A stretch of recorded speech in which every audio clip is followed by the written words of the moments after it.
Okay चलो भाई start करते हैं अपना कॉन्सेप्ट ऑफ आरसीएम। तो आओ पहले थोड़ा सा रिवीजन करते हैं, थोड़े से अपने पुराने सेक्शंस को याद करते हैं, जो सेक्शंस हमें कभी भी भूलने नहीं है। भाई सेक्शन 9 ऑफ द एक्ट, जो सेक्शन 9 है वो बेसिक सेक्शन है, चार्जिंग सेक्शन है हमारे एक्ट का, और ये सेक्शन 5 सब सेक्शंस में डिवाइडेड है। पहला है फॉरवर्ड चार्ज। फॉरवर्ड चार्ज बहुत ही डिटेल में हम लास्ट चैप्टर में पढ़ चुके हैं, जहां पर हमने सेक्शन 7 सेक्शन 8 के बारे में एकदम डिटेल में पढ़ा, शेड्यूल 2 शेड्यूल 3 के बारे में एकदम डिटेल में पढ़ा। तो फॉरवर्ड चार्ज को हम लास्ट क्लास में ऑलरेडी समझ चुके हैं। सर एक बार प्लीज याद जरूर करा देना कि ये फॉरवर्ड चार्ज होता क्या है। हाँ भाई हाँ, नया कॉन्सेप्ट शुरू कर रहे हैं, नया टॉपिक शुरू कर रहे हैं, एक बार फॉरवर्ड चार्ज जरूर समझाऊंगा, ठीक है। सो सेक्शन 9(1) सेक्शन 9(2) ये दोनों ही सेक्शन रिलेटेड है फॉरवर्ड चार्ज से। तो सेक्शन 9(1) में फॉरवर्ड चार्ज डिटेल में एक्सप्लेन्ड है भाई। 9(2) में जिन जिन प्रोडक्ट्स पे जीएसटी नहीं लगता उनकी लिस्ट दी हुई है, बट अगेन ये भी फॉरवर्ड चार्ज मैकेनिज्म में ही कवर होता है। आज के जो चीफ गेस्ट सेक्शन है, आज के जो 2 सेक्शन हैं जो जबरदस्त तरीके से हमारा ब्रेन को ऑक्यूपाई करने वाले हैं, वो हैं 9(3) एंड 9(4). 9(3) एंड 9(4) सेक्शंस हैं रिवर्स चार्ज के सेक्शंस। आज हम इन दोनों सेक्शंस को बहुत डिटेल में पढ़ने वाले हैं। सो 9(1) 9(2) फॉरवर्ड चार्ज के सेक्शंस, 9(3) 9(4) रिवर्स चार्ज के सेक्शंस जो हम आज की क्लास में पढ़ने वाले हैं। और लास्ट सेक्शन होगा हमारा 9(5) जो कि होगा ई कॉमर्स ऑपरेटर से रिलेटेड। वो एक छोटा सा सेक्शन है जो हम इसी चैप्टर में देखने वाले हैं, ठीक है भाई। तो ये है हमारा स्ट्रक्चर सेक्शन 9 का जो ऑलरेडी हमने पढ़ा हुआ है, कुछ भी नया नहीं है इसमें, हमने सारी चीजें ऑलरेडी पढ़ी हुई हैं। तो ये है बिल्कुल एक प्लेन वनीला हमारा सेक्शन जो डिफरेंट कैटेगरी के भाई हमारे चार्ज को डिफाइन करता है, ठीक है सर। तो आओ सबसे पहले एक बार फॉरवर्ड चार्ज मैकेनिज्म, अपना जो पुराना मैकेनिज्म है ना, उसको एक बार रिवाइज कर लेते हैं। एक बार देख लेते हैं फॉरवर्ड चार्ज मैकेनिज्म जो हम ऑलरेडी पढ़ चुके हैं उसमें क्या होता है। एक बार ये चीज इस चार्ट के थ्रू एकदम डिटेल में समझ लेते हैं, ठीक है।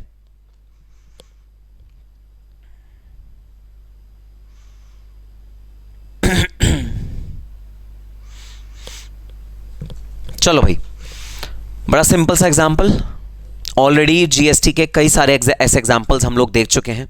क्या है एग्जांपल जरा देखना। रॉ मटेरियल सप्लाई करने वाला एक पर्सन, ठीक है। चार्ट आपको आई होप फुल नजर आ रहा है। हाँ जी हाँ, चार्ट आपको फुल नजर आ रहा है, ठीक है। थोड़ा सा ऊपर और कर देता हूं, लो जी लो, अब चार्ट आपको फुल नजर आ रहा है, ठीक है, ठीक है सर। रॉ मटेरियल सप्लायर, भाई एक पर्सन है जो रॉ मटेरियल सप्लाई करता है, ठीक है। वो रॉ मटेरियल किसको सप्लाई करता है? वो मिस्टर ए को रॉ मटेरियल सप्लाई करता है। मिस्टर ए रॉ मटेरियल को मैन्युफैक्चर करता है, उसे प्रोड्यूस करता है, उससे फिनिश गुड्स बनाता है, और ए सप्लाई कर देता है मिस्टर बी को। मिस्टर बी जो फिनिश गुड्स हैं उसके होलसेलर कम रिटेलर हैं। मिस्टर बी इन गुड्स को किसको बेच देते हैं? फाइनल कंज्यूमर को बेच देते हैं। यह है एक सिंपल चेन जो किसी भी बिजनेस में होती है। मैन्युफैक्चरर से माल जाता है जो हमारे मिडिलमैन होते हैं उनके पास, मिडिलमैन से माल जाता है जो फाइनल कंज्यूमर होता है उसके पास।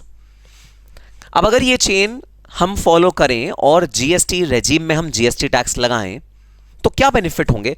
बेनिफिट होंगे डबल टैक्सेशन नहीं होगा, कैस्केडिंग इफेक्ट ऑफ टैक्सेशन नहीं होगा, टैक्स ऑन टैक्स नहीं लगेगा, और किसी भी लेवल पे टैक्स की डबल काउंटिंग नहीं होगी।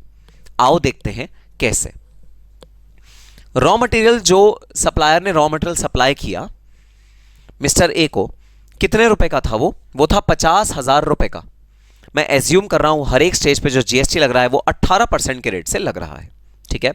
सो रॉ मटेरियल जो सप्लायर ने मिस्टर ए को, मिस्टर ए जो हमारे मैन्युफैक्चरर हैं, सर अगर मिस्टर ए मैन्युफैक्चरर हैं तो आपने उसके नीचे सप्लायर क्यों लिखा हुआ है? क्योंकि भाई ये मिस्टर ए मिस्टर बी के लिए तो सप्लायर है ना, तो रॉ मटेरियल बेचने वाला मिस्टर ए के लिए सप्लायर है, मिस्टर ए मिस्टर बी के लिए सप्लायर है, इसलिए मैंने ए के नीचे भी सप्लायर लिख लिया। आप चाहो तो अपने डायग्राम में मैन्युफैक्चरर लिख सकते हो, ठीक है। सो रॉ मटेरियल कितने रुपए का था? 50,000 रुपए का था रॉ मटेरियल, जो रॉ मटेरियल सप्लायर ने मिस्टर ए को बेचा।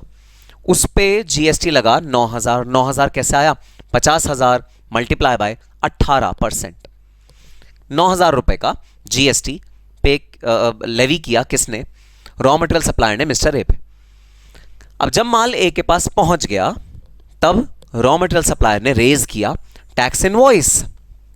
टैक्स इनवॉइस भी भिजवाया ए के पास। अब एक बात खास ध्यान रखना, इनवॉइस हम सबको पता है क्या होता है। इनवॉइस मतलब बिल। जो आपको बिल, आप कोई भी चीज खरीदते हो, आप कोई भी सर्विस खरीदते हो, आपको बिल मिलता है, एक वैलिड प्रूफ मिलता है कि हां आपने पेमेंट करी है, आपको delivery of goods and services हुआ है और बदले में आपने पैसे लिए हैं।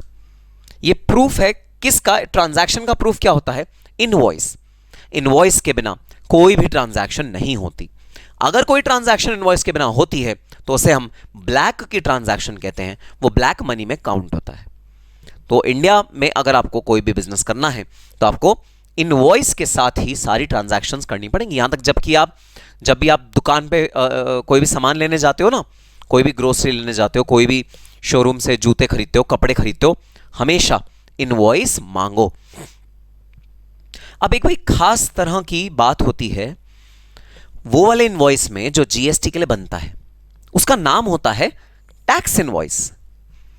वो कोई नॉर्मल इनवॉइस नहीं है भाई। इनवॉइस दो तरह के, एक नॉर्मल इनवॉइस जो कि मतलब नॉर्मली चल सकता है, एक होता है हमारा अपना, जीएसटी ने जो प्रिस्क्राइब किया हुआ है, जीएसटी ने जो बताया हुआ है, इस फॉर्मेट में इनवॉइस बनाओ। जीएसटी नंबर लिखो, नाम लिखो, एड्रेस लिखो, डेट लिखो, जीएसटी में कितने पार्ट्स हैं, सीजीएसटी, एसजीएसटी वो लिखो, आईजीएसटी तो आईजीएसटी, वो जो फॉर्मेट जीएसटी ने दिया हुआ है ना, उस फॉर्मेट पे बनाना पड़ता है एक स्पेशल इनवॉइस जिसका नाम है टैक्स इनवॉइस। तो भाई रॉ मटेरियल सप्लायर ने किसको? मिस्टर ए को टैक्स इनवॉइस दिया। जरा बता दो, रॉ मटेरियल सप्लायर ने मिस्टर ए को कितने अमाउंट का टैक्स इनवॉइस दिया? अमाउंट क्या होगा उस टैक्स इनवॉइस का, जरा चैट बॉक्स में बता देना। तो रॉ मटेरियल सप्लायर ने मिस्टर ए को टैक्स इनवॉइस दिया, रॉ मटेरियल सप्लायर ने मिस्टर ए को रॉ मटेरियल दिए, बदले में रॉ मटेरियल के बदले में मिस्टर ए ने पे कर दी कंसिडरेशन। मैं चैट बॉक्स में जानना चाह रहा हूं कि कितनी कंसिडरेशन ए ने रॉ मटेरियल सप्लायर को दी होगी।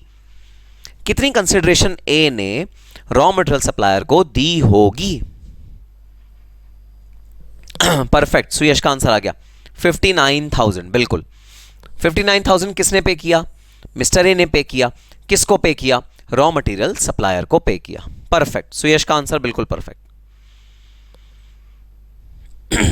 बिल्कुल बिल्कुल वो टैक्स इनवॉइस ही था 59,000। परफेक्ट। तो मिस्टर ए ने कितने का बिल रेज किया रॉ मटेरियल सप्लायर पे? मिस्टर ए ने बिल रेज किया 59,000 का। अब 59,000 का जो मिस्टर ए ने बिल रेज किया उसमें मिस्टर ए के दो एलिमेंट्स थे। एक खर्चा,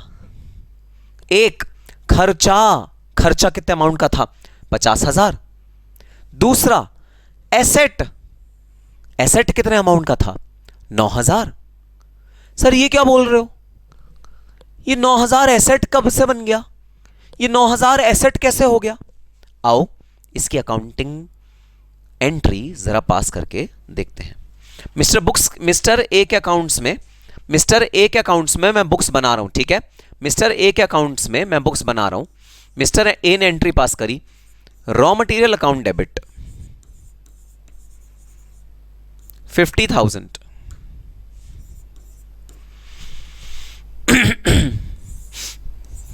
GST ITC credit 9,000 to raw material supplier 59,000। देखना जरा अकाउंटिंग एंट्री, देखना जरा अकाउंटिंग एंट्री देखना जरा। ए की बुक्स में, ए की बुक्स बना रहे हैं, ठीक है? ए की बुक्स बना रहे हैं भाई, ए की बुक्स ऑफ ए की बुक्स बना रहे हैं। ए की बुक्स में जो एंट्री होगी वो होगी रॉ मटेरियल अकाउंट डेबिट 50,000। ये कहां जाएगा? ये जाएगा पी एंड एल अकाउंट में।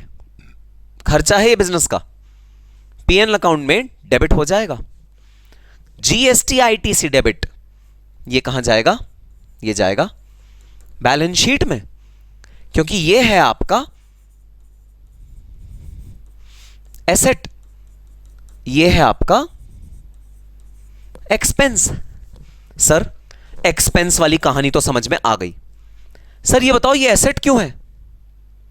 तुम चैट बॉक्स में लिख के बताओ ये एसेट क्यों है।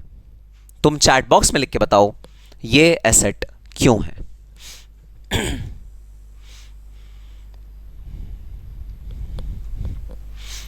देखते हैं।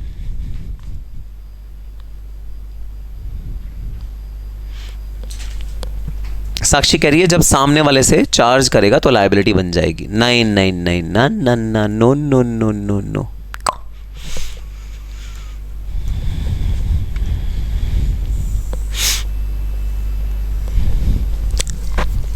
ये एसेट क्यों लिखा मैंने, बस मुझे चैट बॉक्स में लिख के बता दो। ये एसेट क्यों लिखा भाई मैंने 9000? ये भी तो खर्चा ही है और ये तो भाई है ही तुम्हारी लायबिलिटी। ठीक है, ये कहाँ जाएगी? ये बैलेंस शीट में जाएगी। लायबिलिटी है, तुमको पे करना है ये वाला अमाउंट। ठीक है, तो लायबिलिटी है ही। Perfect Karishma, very very good answer. Tanmay, very very good answer. Ritesh, partly correct answer, क्योंकि हम आगे इसका यूज करेंगे, इसका हमें क्रेडिट मिलेगा। सर कैसे क्रेडिट मिलेगा? आओ समझाता हूं कैसे क्रेडिट मिलेगा, कैसे यूज करेंगे, आओ समझा देता हूं।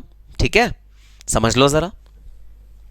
भाई मिस्टर ए ने इन वाली चीज को बनाया, मिस्टर ए ने रॉ मटेरियल खरीद के फिनिश गुड्स में कन्वर्ट किया और मिस्टर ए ने फिनिश गुड्स आगे किसको ट्रांसफर करे? मिस्टर बी को। कितने रुपए के फिनिश गुड्स ट्रांसफर करे?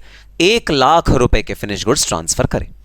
तो जो रॉ मटेरियल था मिस्टर ए ने उसमें कुछ प्रोसेसिंग करी, मिस्टर ए ने उसमें कुछ बनाया, मिस्टर ए ने उसमें कुछ वैल्यू एडिशन करा और 1 लाख रुपए का किसको बेच दिया? 1 लाख रुपए का भी बेच दिया मिस्टर बी को। 1 लाख रुपए का बेच दिया मिस्टर बी को। जब 1 लाख रुपए का बेचा मिस्टर बी को, तब जीएसटी अगेन लगाना पड़ेगा, मिस्टर ए को लगाना पड़ेगा। ठीक है, मिस्टर ए भी सामान बेच रहा है। ठीक है, मिस्टर ए को जीएसटी लगाना पड़ेगा। मिस्टर ए का जीएसटी कितना लगा? 18,000 रुपए। मिस्टर ए का जीएसटी कितना लगा? 18,000 रुपए। मिस्टर ए ने मिस्टर बी से जीएसटी रिकवर किया 18,000 रुपए। मिस्टर ए ने मिस्टर बी से 1 लाख रुपए रिकवर किया, amount of the value of goods. अब बताओ इनवॉइस कौन किसको भेजेगा? भाई मिस्टर ए मिस्टर बी के ऊपर इनवॉइस रेज करेगा, और नॉर्मल इनवॉइस नहीं, tax invoice. Mister A mister B पे इनवॉइस रेज करेगा। बता दो कितने अमाउंट का रेज करेगा? 1,18,000 रुपए। 1,18,000 रुपए का tax invoice mister A mister B पे रेज करेगा। अच्छा, मिस्टर बी क्या पेमेंट करेगा मिस्टर ए को? हाँ जी हाँ सर, कंसिडरेशन पे करेगा मिस्टर बी मिस्टर ए को। कितना कंसिडरेशन पे करेगा मिस्टर बी मिस्टर ए को? 1,18,000 रुपए।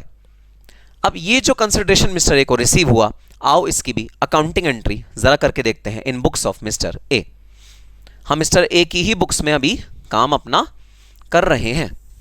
ठीक है, अगली अकाउंटिंग एंट्री जो मिस्टर ए की बुक्स में आएंगी वो क्या आएंगी, आओ जरा देखते हैं। अब देखो अगली अकाउंटिंग एंट्री क्या आएगी मिस्टर ए की बुक्स में। मिस्टर ए की बुक्स ही अभी चल रही हैं भाई, ठीक है ना, मिस्टर बी की बुक्स में नहीं है, मिस्टर ए की बुक्स चल रही हैं। तो मिस्टर ए जो अगली अकाउंटिंग एंट्री करेंगे वो क्या करेंगे, आओ जरा देखते हैं। बीज अकाउंट डेबिट, बी का अकाउंट डेबिट हो गया, बी डेटर बन गया हमारा। बी ने अभी पैसे नहीं चुकाए, बी हमारा डेटर बन गया। ठीक है, अब देखो क्या होगा। B's account debit to sales to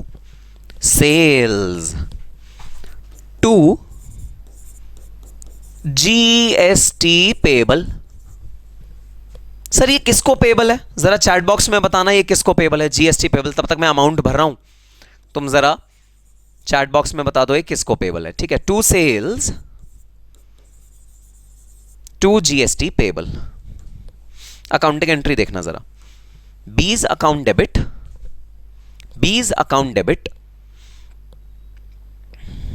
to sales to GST payable. ये दूसरी एंट्री हुई है भाई, दूसरी अकाउंटिंग एंट्री हुई है।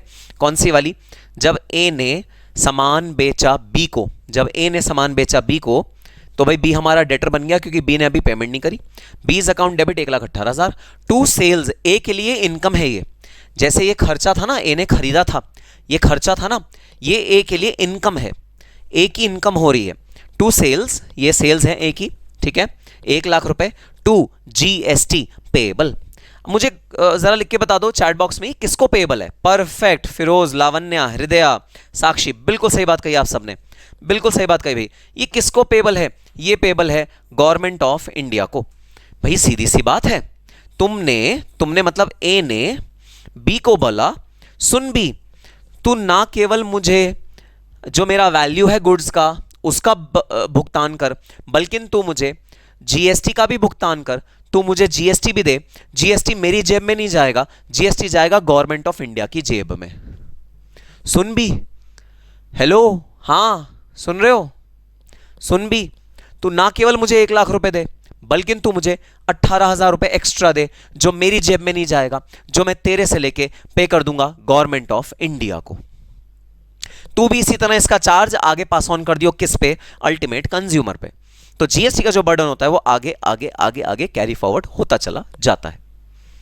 सो ए जो जीएसटी बी से ले रहा है 18,000 रुपए, ए ने वादा किया है, शपथ खाई है गीता पे हाथ रख के कि 18,000 रुपए किसको पे करेगा? गवर्नमेंट ऑफ इंडिया को पे करेगा। अब ए गवर्नमेंट ऑफ इंडिया को चेक काटने ही वाला था, ए गवर्नमेंट ऑफ इंडिया को चेक काटने ही वाला था, वो लिखने वाला था to government of India GST council GST account amount 18,000 rupees, 18,000 rupees का ए चेक काटने ही वाला था। किसके नाम? गवर्नमेंट ऑफ इंडिया के नाम। कि अचानक से ए को एक बात याद आई। क्या बात याद आई?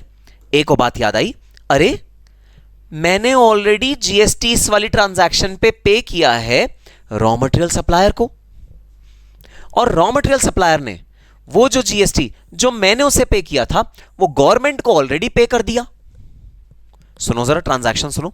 मिस्टर ए को सडनली याद आया, जब वो 18,000 रुपए का जीएसटी भरने वाले थे ना, तो मिस्टर ए को सडनली याद आया, अरे मैंने तो 9,000 रुपए का GST already raw material supplier को इसी ट्रांजैक्शन पे ऑलरेडी पे कर दिया। और रॉ मटेरियल सप्लायर ने वो जीएसटी, जीएसटीएन, जरा फुल फॉर्म बता दो जीएसटीएन का, जीएसटीएन का जरा फुल फॉर्म बता दो। देखते हैं कितने स्टूडेंट्स ने चैप्टर नंबर 1 रिवाइज करा हुआ है। जीएसटीएन का फुल फॉर्म बता दो, जीएसटीएन। तो ए को रियलाइज हुआ, ए ने क्या याद किया? ए ने याद किया, अरे मैं 18,000 रुपए का पेमेंट तो करने वाला हूं, लेकिन रुको रुको रुको रुको, ठहरो, रुको जरा, 18,000 रुपए की जीएसटी लायबिलिटी मेरी है ना, मुझे गवर्नमेंट को पे करनी है, मैंने बी से ली है, लेकिन इसमें से कुछ अमाउंट तो मैं ऑलरेडी रॉ मटेरियल सप्लायर को दे चुका हूं, जो raw material supplier already government को दे चुका होगा। तो ये जो अमाउंट है जो ए ऑलरेडी पे कर चुका है, इसे बोलते हैं इनपुट क्रेडिट। इसे क्या बोलते हैं? Input credit. जब आप माल खरीदते हो ना, तो उस पे लगता है जीएसटी जो आप पे करते हो अपने सप्लायर को, और उसका आपको क्रेडिट मिल जाता है जब आप अपनी जीएसटी लायबिलिटी पे कर रहे होगे। तो आओ अपनी वाली ट्रांजैक्शंस पे आ जाओ जरा। चंचल वेरी गुड, चंचल का बिल्कुल ठीक, बाकी सबका गलत। रितेश का भी सही, रितेश का भी सही। Goods and services tax network, goods and services tax network. Lavanya का भी बिल्कुल सही, वेरी गुड। करिश्मा का रॉन्ग, साक्षी का रॉन्ग, हृदया का wrong. Goods and services tax GST network, बिल्कुल। ये एक ऐसा नेटवर्क है जहां जीएसटी का लेन देन करना हो गया है बहुत आसान। तो ये एक इंफ्रास्ट्रक्चर हमें देता है जीएसटी, ठीक है सर। अब भाई मिस्टर ए पे करना चाहता है जीएसटी का अपना अमाउंट, मिस्टर ए पे करना चाहता है जीएसटी का एक अमाउंट, और मिस्टर ए को रियलाइज हुआ कि भाई मैं तो ऑलरेडी 9,000 रुपए अपने सप्लायर को पे कर ही चुका हूं, मैं तो ऑलरेडी 9,000 रुपए अपने सप्लायर को पे कर ही चुका हूं, ठीक है। तो देखना अकाउंटिंग एंट्री क्या बनेगी, जीएसटी पेमेंट की। देखना अकाउंटिंग एंट्री क्या बनेगी, जीएसटी पेमेंट की। ये हमें जीएसटी पे करना है, जीएसटी पेबल अकाउंट। देखो ये जो हमारा लायबिलिटी साइड पे जीएसटी पेबल अकाउंट खड़ा है, जो बी से जब हमने जीएसटी रिकवर किया था वो हमारे नाम पे खड़ा है। आओ इस अकाउंट को करते हैं debit, GST payable account debit.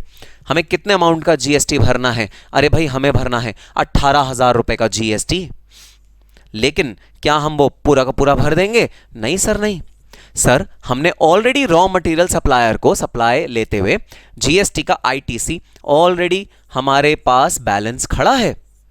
तो 2 जीएसटी आईटीसी, ये रहा जीएसटी आईटीसी भाई, 2 GST ITC 9000, to bank actual में पेमेंट कितनी होगी? 9000।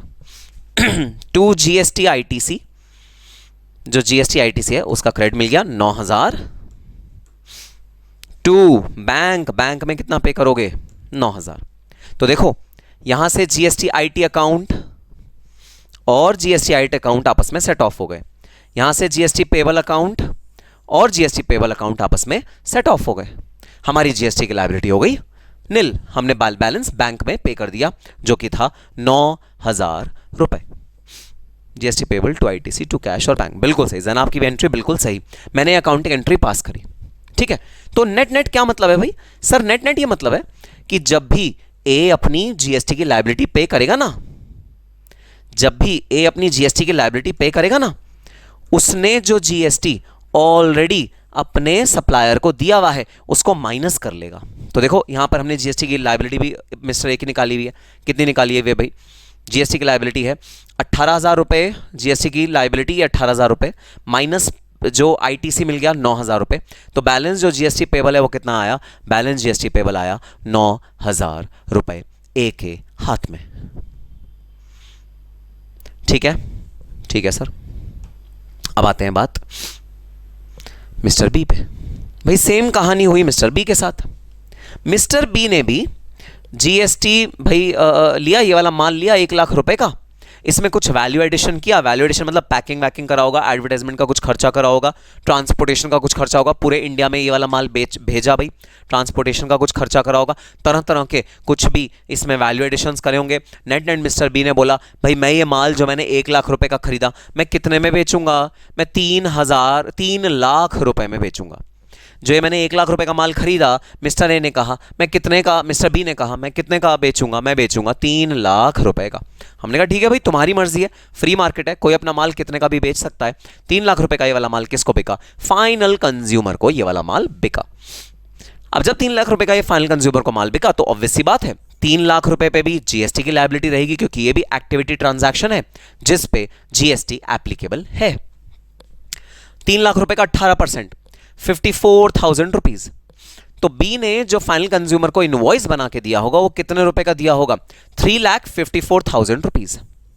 अब जरा तुम मुझे, ये मैं छुपा रहा हूं जो आंसर है, जरा तुम मुझे बता दो बी ने फाइनल कंज्यूमर से जो 54,000 रुपए रिकवर करे, बी ने फाइनल कंज्यूमर से जो 54,000 रुपए रिकवर करे, गवर्नमेंट ऑफ इंडिया को बी ने कितने पे करे?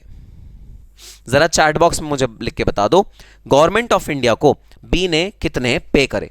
तो बी ने फाइनल कंज्यूमर से कितने जीएसटी का लिए रिकवर किया अमाउंट? 54,000 रुपए। 3 लाख का 18% फाइनल कंज्यूमर से रिकवर किया 54,000 रुपए। लेकिन बी ने एक्चुअली जो गवर्नमेंट को पे किया, जो गवर्नमेंट ऑफ इंडिया को पे किया वो अमाउंट कितना है? जरा मुझे चैट बॉक्स में लिख के बता दो। बी ने जो गवर्नमेंट ऑफ इंडिया को जीएसटी पे किया उसका अमाउंट जरा मुझे चैट बॉक्स में लिख के बता दो। कस्टमर से रिकवर किया 54,000 रुपए। कस्टमर से कितना रिकवर किया? परफेक्ट भाई, परफेक्ट, वेरी गुड आंसर, सबका आंसर बिल्कुल सही। अरे हिमांशु कहां गया? आज तो हिमांशु चीफ गेस्ट है ना हमारा, जो लोग कभी कभी आते हैं वो चीफ गेस्ट होते हैं। हिमांशु तुम्हारा आंसर कहां है? तो भाई बिल्कुल सही जवाब, मिस्टर बी ने जो गवर्नमेंट को पे किया वो किया 36,000 रुपए। क्यों सर 36,000 क्यों किया, 54,000 क्यों नहीं किया? क्योंकि भाई मिस्टर बी को 18,000 रुपए का क्रेडिट मिल गया, इनपुट टैक्स क्रेडिट बोलते हैं इसको। मिस्टर ए ने जो मिस्टर बी के बिहाफ पे जमा करा दिया था गवर्नमेंट को, उसका इनपुट टैक्स क्रेडिट मिल गया। अब इस 18,000 में से 9,000 कराया था मिस्टर ए ने और 9,000 कराया था हमारे इससे पहले जो रॉ मटेरियल वेंडर था उसने। तो 18,000 रुपए इस वाली ट्रांजैक्शन पे ऑलरेडी गवर्नमेंट तक जा चुका है। तो हमने 54,000 में से 18,000 रुपए माइनस करे, जिसे बोलते हैं आईटीसी, इनपुट टैक्स क्रेडिट, और नेट नेट 36,000 रुपए बी ने किसको जमा करा दिए? बी ने गवर्नमेंट ऑफ इंडिया को जमा करा दिए। अब सर सवाल ये उठता है और तुम मुझे चैट बॉक्स में आंसर दोगे? जरा मुझे चैट बॉक्स में आंसर दो।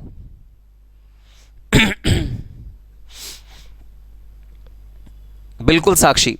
तो नेट नेट इफेक्ट ये है, साक्षी क्या कहना चाह रही है, नेट नेट इफेक्ट ये है, जितना भी वैल्यू एडिशन होता है उस वैल्यू एडिशन पे ही जीएसटी वो वाला पर्सन गवर्नमेंट को पे करता है। जैसे मिस्टर बी ने वैल्यू एडिशन कितने अमाउंट का किया, मिस्टर बी ने वैल्यू एडिशन किया 2 लाख रुपए का, तो मिस्टर बी को कितने अमाउंट का पे करना पड़ा, 2 लाख का 18% 36,000 गवर्नमेंट को पे करना पड़ा।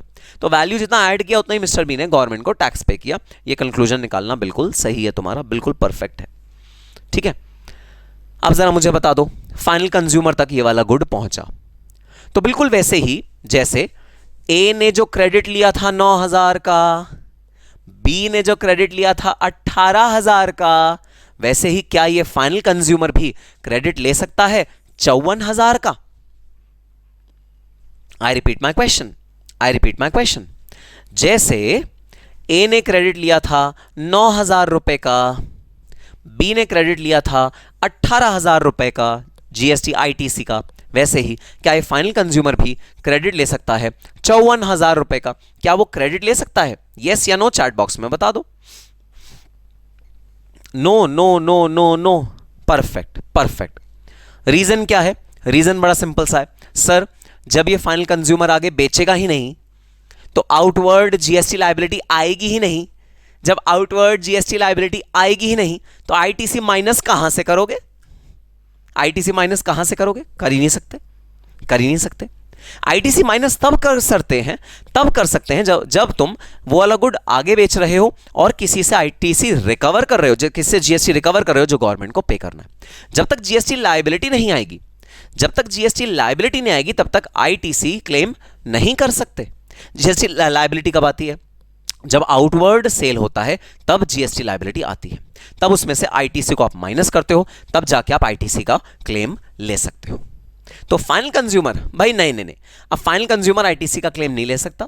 फाइनल कंज्यूमर जो 54,000 रुपए वो उसके लिए उसका खर्चा है, वो उसके लिए एक्सपेंस है फाइनल कंज्यूमर के लिए, वो उसे ही भुगतना पड़ेगा। वो आगे किसी और के मत्थे नहीं मर सकता ये 54,000 रुपए। बिल्कुल वैसे जैसे ए और बी ने आगे मत्थे मर दिया, ऐसे ही फाइनल कंज्यूमर नहीं भाई इसे आगे बढ़ा सकता।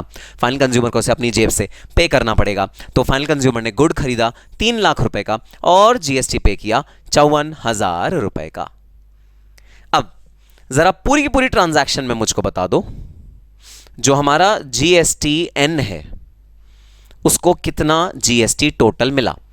9,000 मिला रॉ मटेरियल वेंडर से, 9,000 मिला मिस्टर ए से, 36,000 मिला मिस्टर बी से। टोटल जो GST रिकवर किया गवर्नमेंट ऑफ इंडिया ने वो कितना रिकवर किया? 54,000 रुपए। टोटल जीएसटी जो रिकवर किया गवर्नमेंट ने वो कितना रिकवर किया? टोटल जीएसटी गवर्नमेंट ने रिकवर किया 54,000 रुपए। अब अगर मैं तुम्हें सीधी सी कंप्यूटेशन दिखा दूं जिससे कि प्रूव हो जाए कि भाई डबल टैक्सेशन नहीं हो रहा, कैस्केडिंग इफेक्ट नहीं हो रहा, क्या है भाई कंपटीशन? वैल्यू ऑफ गुड्स जो सप्लाई करे गए हैं फाइनल कंज्यूमर को वो है 3 लाख, रेट ऑफ जीएसटी है 18%, 3 लाख का 18% 54,000 रुपए जो गवर्नमेंट को जमा हो गया है। 3 लाख का 18% 54,000 रुपए जो गवर्नमेंट को जमा हो गया है। बहुत सिंपल सी कैलकुलेशन। हालांकि अलग अलग स्टेज पे भाई ये आया है, अलग अलग स्टेज पे रिकवर हुआ है, बट टोटल जो गवर्नमेंट को मिला वो 54,000 रुपए मिला और 54,000 ही होना चाहिए था। 54,000 क्यों होना चाहिए था? 3 लाख जो टोटल वैल्यू ऑफ सप्लाई है multiply by 18% is equal to 54,000 रुपए। 54,000 रुपए टैक्स गवर्नमेंट ऑफ इंडिया को चला गया। 3 लाख मल्टीप्लाई बाय 54,000, सारे सप्लायर्स को मिला के जो टैक्स गवर्नमेंट ऑफ इंडिया को गया वो गया 54,000 रुपए। परफेक्ट, जितना टैक्स जाना चाहिए था उतना ही टैक्स गया गवर्नमेंट ऑफ इंडिया को। भाई 3 लाख, यहां पर 1 लाख, यहां पर 50,000, हर स्टेज पे वैल्यू एडिशन होगी। लेकिन फाइनल जो गुड है, फाइनल गुड है जो कंज्यूमर तक गया वो टोटल कितना है? 3 लाख रुपए का। इसमें ये 1 लाख भी इंक्लूडेड है और ये 50,000 भी इंक्लूडेड है, दोनों इंक्लूडेड है। 3 लाख गुड गया फाइनल कंज्यूमर को और 3 लाख का 18% किसको पे हुआ? गवर्नमेंट ऑफ इंडिया को, टुकड़े टुकड़े टुकड़े करके। तो अब उस पूरे एग्जाम्पल में हम लोग एक कंक्लूजन ड्रॉ करते हैं, ठीक है? वो कंक्लूजन बताना ट्रू और फॉल्स, ठीक है, कंक्लूजन बताना ट्रू और फॉल्स। मैं यहां पर कंक्लूजन लिख रहा हूं, ठीक है, यहां पर एक बॉक्स बना के तुम बताना ट्रू और false. GST is payable by supplier, true और फॉल्स। मैंने एक स्टेटमेंट लिखी है, स्टेटमेंट में बताना ट्रू और false. GST is payable by supplier।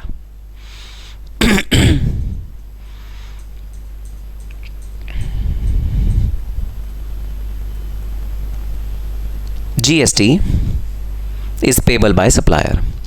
बताओ yes और no।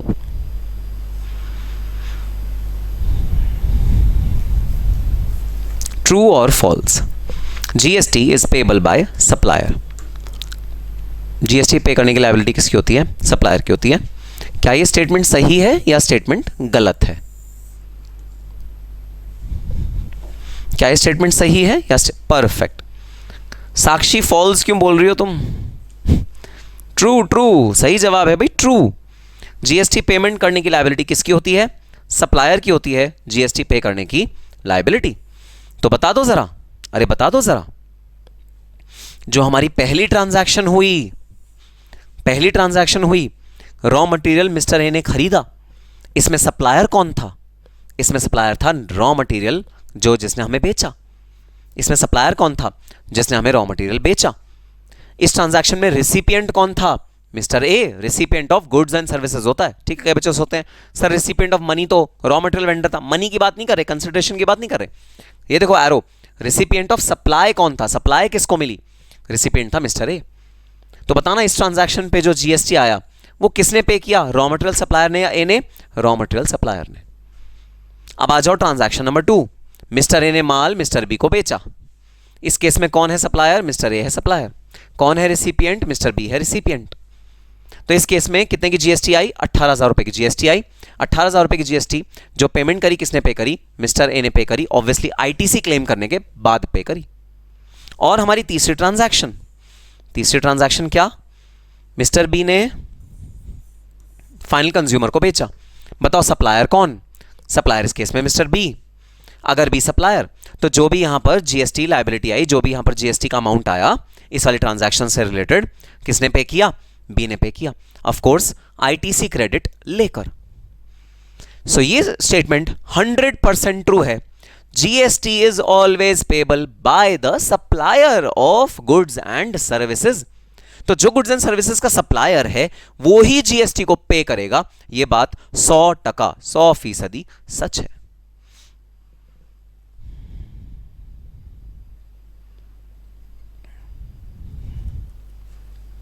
ठीक है जी।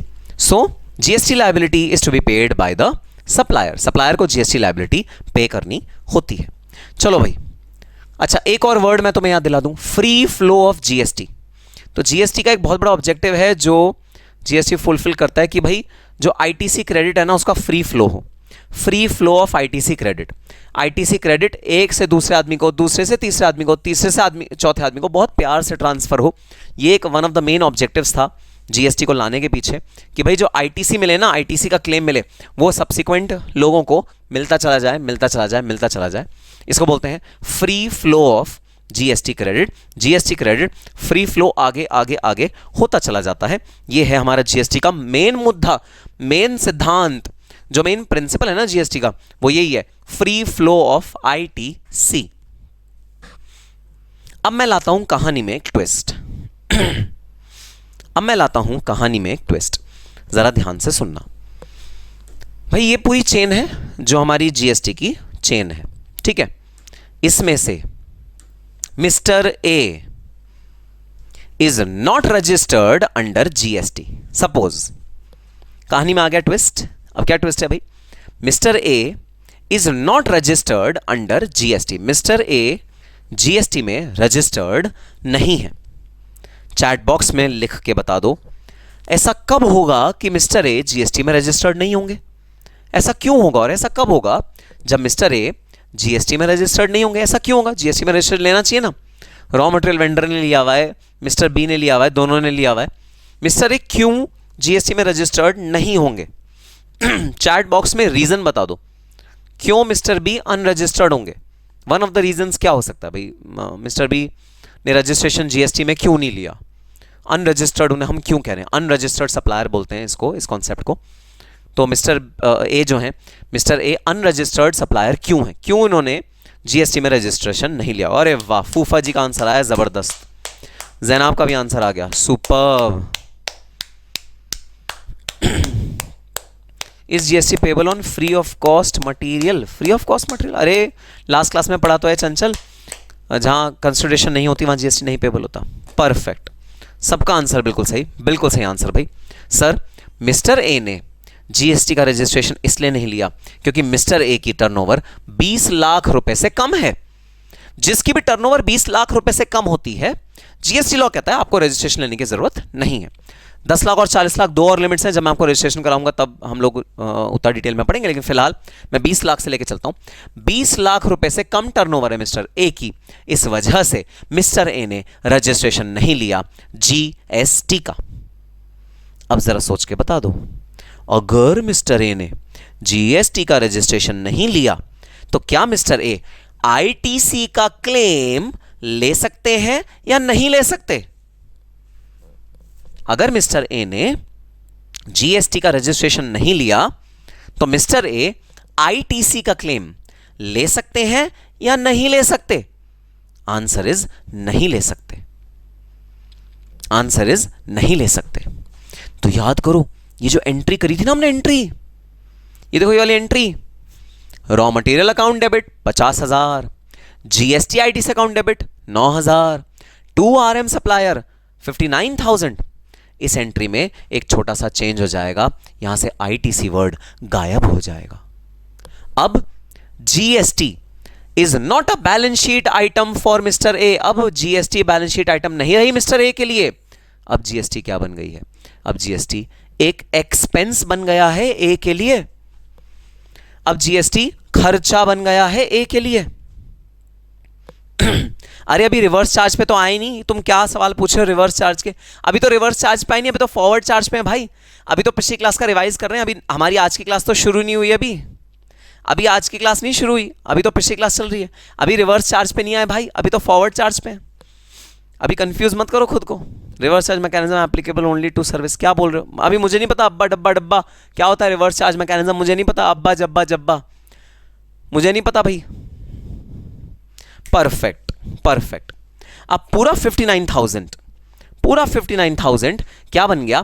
खर्चा बन गया मिस्टर ए के लिए। तो मिस्टर ए का जो खर्चा हुआ वो हुआ 59,000। 59,000 will be the expense of mister A. Mister A को अब कोई आईटीसी का क्रेडिट नहीं मिलेगा। अच्छा ठीक है सर। जैसे ही मिस्टर ए को कोई आईटीसी का क्रेडिट नहीं मिलेगा, दोस्तों जो नुकसान हुआ इस वाली बात से, वो नुकसान क्या हुआ? चेन टूट गई। चेन टूट गई। जो आईटीसी का क्रेडिट आगे आगे आगे आगे जा रहा था, टूट गया। खल्लास खल्लास। अब जब मिस्टर ए बिल करेगा मिस्टर बी को, तो अगेन मिस्टर ए अपने इनवॉइस में जीएसटी नहीं लगाएगा। लेकिन जब मिस्टर बी इनवॉइस करेगा फाइनल कंज्यूमर को, तो मिस्टर बी को अपने इनवॉइस में लगाना पड़ेगा अमाउंट ऑफ जीएसटी। और मिस्टर बी को कोई क्रेडिट नहीं मिलेगा क्योंकि ए ने क्रेडिट पास ऑन ही नहीं किया बी में। ए दीवार बन गई दीवार, ए दीवार बन गई दीवार। ए ने आईटीसी पास ऑन क्रेडिट होने ही नहीं दिया बी को। सारा का सारा क्रेडिट खत्म हो गया ए पर आते ही। ए का क्रेडिट एक्सपेंस बन गया और वहां पर खत्म हो गया सारा आईटीसी क्रेडिट। बी को कुछ क्रेडिट मिला ही नहीं। अगर बी को कुछ क्रेडिट मिला ही नहीं और बी ने बिलिंग करी, और बी रजिस्टर्ड पर्सन है भाई, बी ने बिलिंग करी 54,000 रुपए किसको? फाइनल कंज्यूमर को। बी ने कितने की बिलिंग करी? 54,000 रुपए फाइनल कंज्यूमर को। तो क्या 54,000 में से 18,000 रुपए माइनस करने का मौका बी को मिला? नहीं नहीं नहीं, बिल्कुल भी नहीं। बी को आईटीसी का कोई भी क्लेम नहीं मिला क्योंकि चेन टूट गई। Break the chain, broke the chain, हमें चेन टूट गई। कोरोना के समय हम कहते थे break the chain, break the chain, break the chain. जीएसटी के लिए हम कहते हैं don't break the chain, don't break the chain, don't break the chain. नुकसान हो गया बहुत बड़ा। क्रेडिट बी को नहीं पास ऑन हुआ और बी ने 54,000 रुपए फाइनल कंज्यूमर से रिकवर कर लिए। अब जरा सोच के बता देना, बी को जो जीएसटीएन को पे करना होगा, बी को जो जीएसटीएन को पे करना होगा वो कितना अमाउंट पे करना होगा? चैट बॉक्स में लिख के बता दो। बी को जो जीएसटीएन को पे करना होगा वो कितना अमाउंट पे करना होगा, जरा चैट बॉक्स में लिख के बता दो।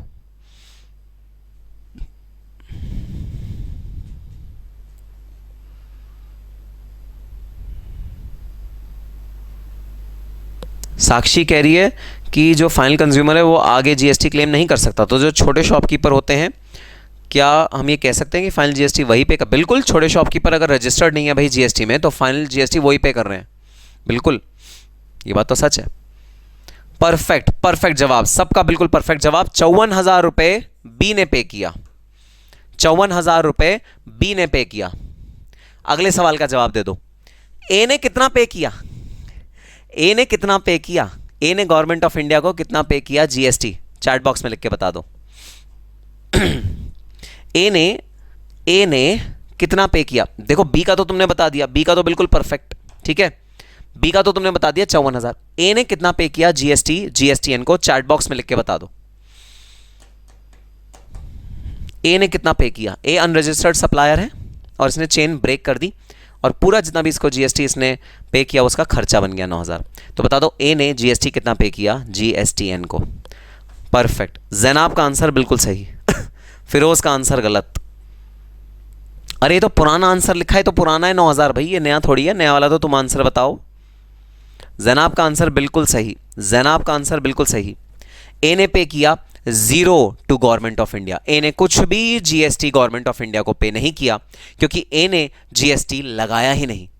जीएसटी कब पे होता है? जब ए बी पे जीएसटी लगाएगा। इस केस में ए ने बी पे जीएसटी लगाया ही नहीं। जब ए ने बी पे जीएसटी लगाया ही नहीं तो ए ने गवर्नमेंट ऑफ इंडिया को जीएसटी कितना पे किया? 0 पे किया, 0 पे किया। ए ने तो जीएसटी लगाया ही नहीं ना, ए रजिस्टर्ड सप्लायर ही नहीं है, वो कहां से जीएसटी लगा लेगा बी को ट्रांसफर करते हुए?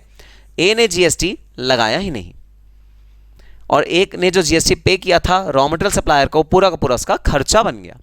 तो ए ने कितना जीएसटी पे किया गवर्नमेंट को? 0। अब मेरा तीसरा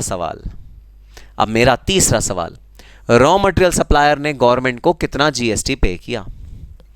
रॉ मटेरियल सप्लायर ने गवर्नमेंट को कितना जीएसटी पे किया? रॉ मटेरियल सप्लायर ने, ये तो रजिस्टर्ड था ना भाई, ये तो रजिस्टर्ड था, इसने ए को बिल में लगा के दिया था इनवॉइस।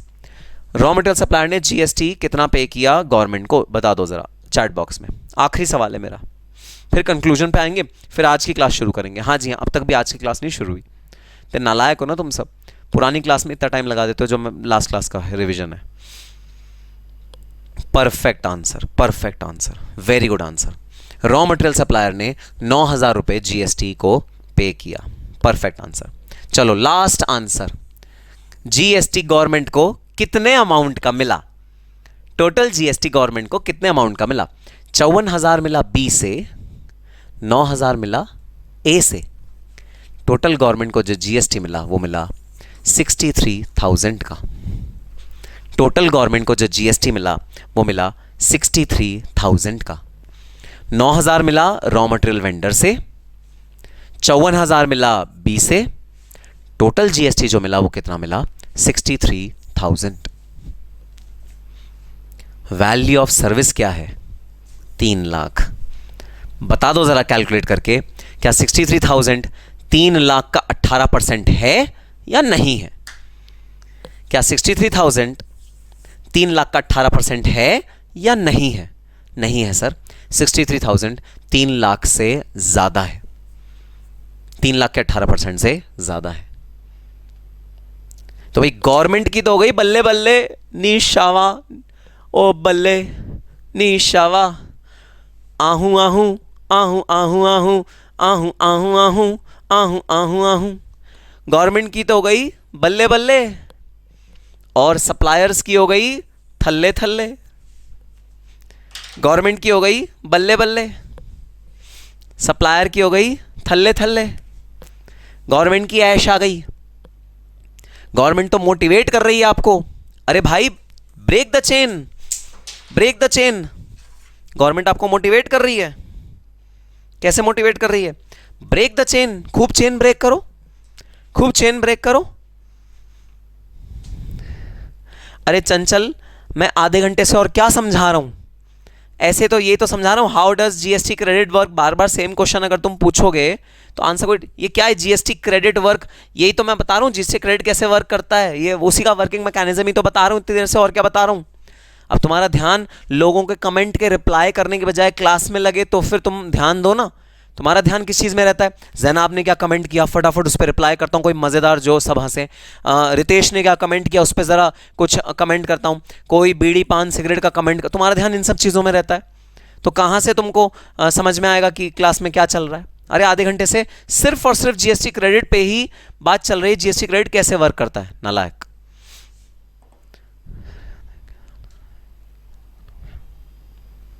बिल्कुल, ए का तो नुकसान हो ही गया। करिश्मा कह रही है सर ऐसा लग रहा है ए का नुकसान हो गया। बिल्कुल भाई, ए का नुकसान हो गया, बहुत बड़ा नुकसान हो गया ए का। ए का क्या नुकसान हो गया?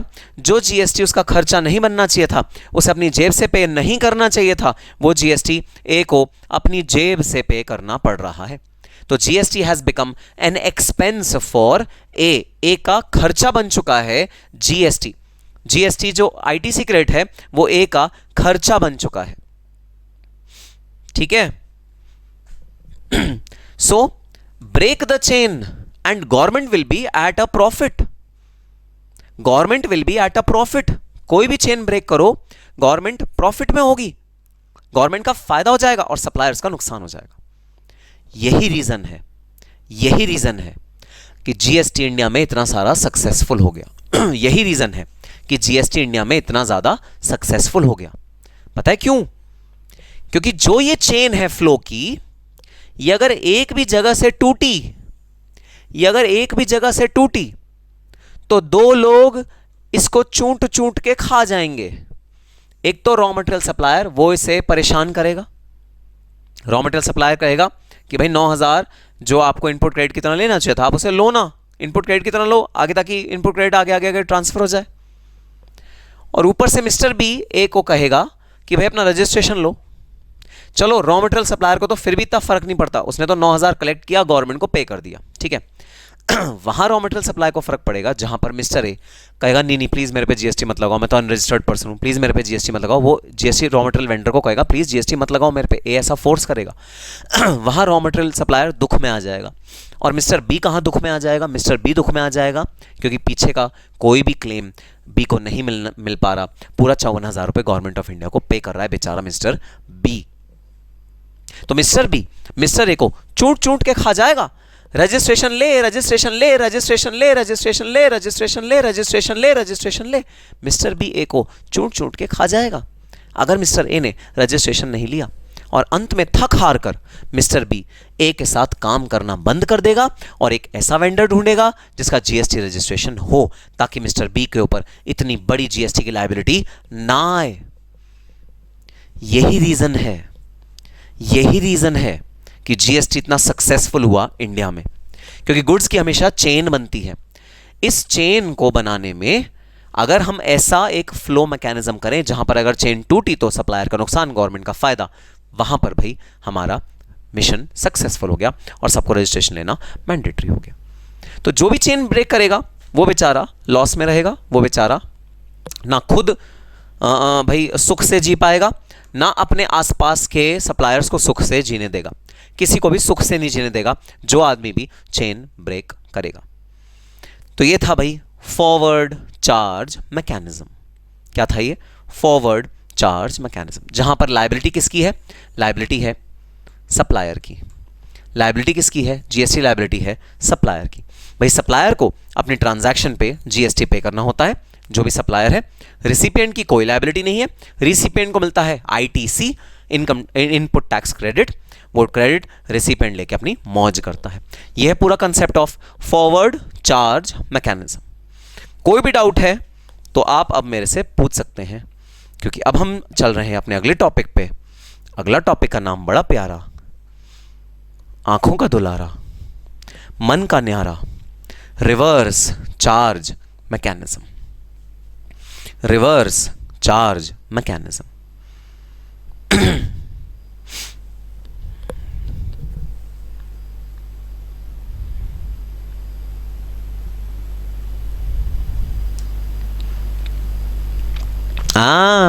मिस्टर बी को क्या दिक्कत है? अरे भाई मिस्टर बी को ये दिक्कत है कि उसकी जो जीएसटी लायबिलिटी है, चलो फ्यूचर में तो फाइनल कंज्यूमर से उसे 54,000 रिकवर हो जाएगा फ्यूचर में, लेकिन जब परचेज करी, परचेज और सेल के में टाइमिंग डिफरेंस होता है ना, जब परचेज करी तब तो बेचारे को कुछ भी इनपुट क्रेडिट नहीं मिल रहा, पूरा का पूरा जो अमाउंट है वो गवर्नमेंट को वो इमीडिएटली पे कर रहा है।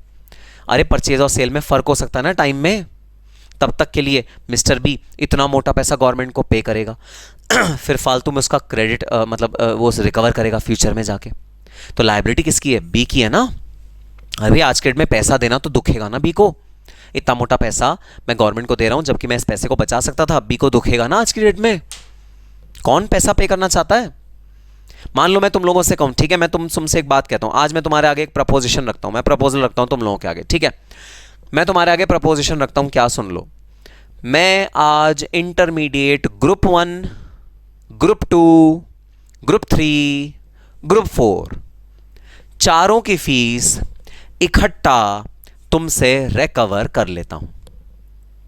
अरे कल तो पे करोगे तुम, कल तो तुम्हें पे करना ही है, आज कर दो, क्या ही हर्ज है।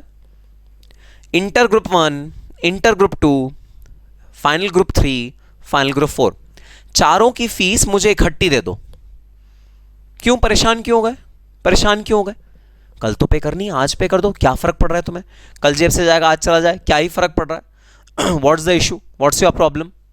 प्रॉब्लम है ना तुमको? सर आज इतनी बड़ी लायबिलिटी हम इकट्ठी पे करने में हमारे कैश फ्लोज इफेक्ट होते हैं, हमारे बिजनेस का कैश फ्लो इफेक्ट होता है, तो सर दिक्कत है हमारे लिए।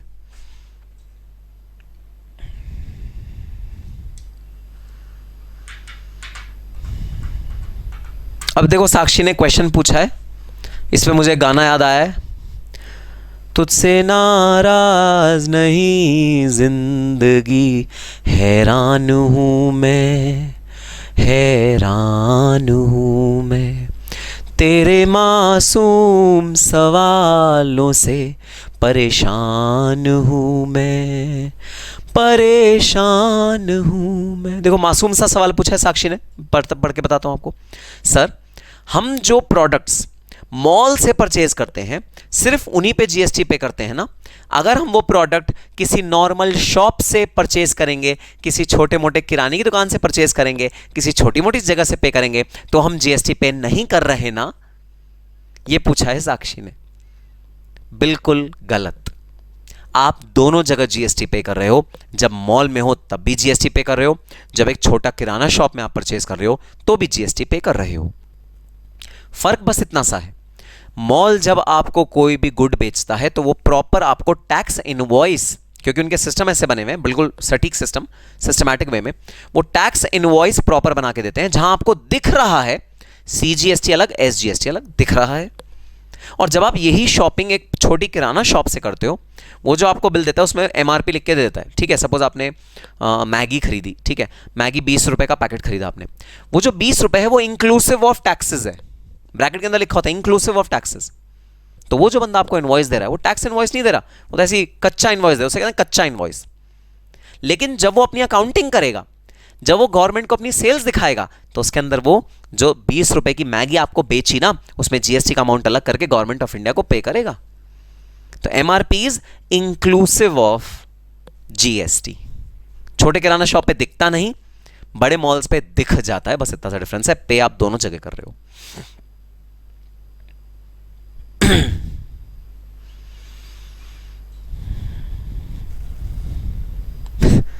चंचल कह रहा है आप 4 दिन का खाना एक बार में खा लो, रोज रोज क्यों खाना, है ना भाई।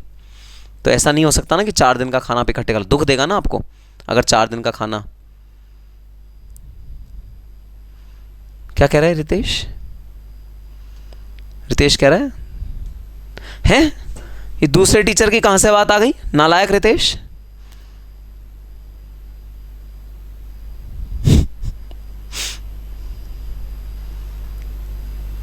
इससे तो गरीब और गरीब हो जाएगा, अमीर और अमीर हो जाएगा, तब तो इकोनॉमी में गरीबी आएगी, क्योंकि ज़्यादातर लोग नहीं रखते जीएसटी रजिस्ट्रेशन। नहीं भाई नहीं, अब ज़माना बदल गया है, अच्छे दिन आ गए हैं। मोदी सरकार लाया था जीएसटी, इसी उद्देश्य से लाया था, उद्देश्य फुलफिल हो रहा है, अब तो अच्छे दिन आ गए हैं। अब बिल्कुल भी ऐसा नहीं है कि मोस्टली लोग जीएसटी रजिस्ट्रेशन नहीं रखते, अब उल्टा है, मोस्टली लोग जीएसटी रजिस्ट्रेशन रखते हैं। छोटे छोटे किराना शॉप भी जीएसटी रजिस्ट्रेशन रखते हैं।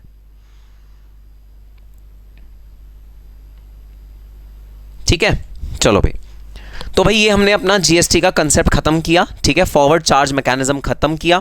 और फॉरवर्ड चार्ज मैकेनिज्म में जो लास्ट बात तो हमें एक बार और डिस्कस कर लेनी चाहिए, वो कर लेनी चाहिए भाई, जब हम पे करते हैं इंट्रा स्टेट सेल्स पे कोई भी टैक्स, तो वो होता है आईजीएसटी, इकट्ठा पे करते हैं, सेंट्रल गवर्नमेंट के पास जाता है।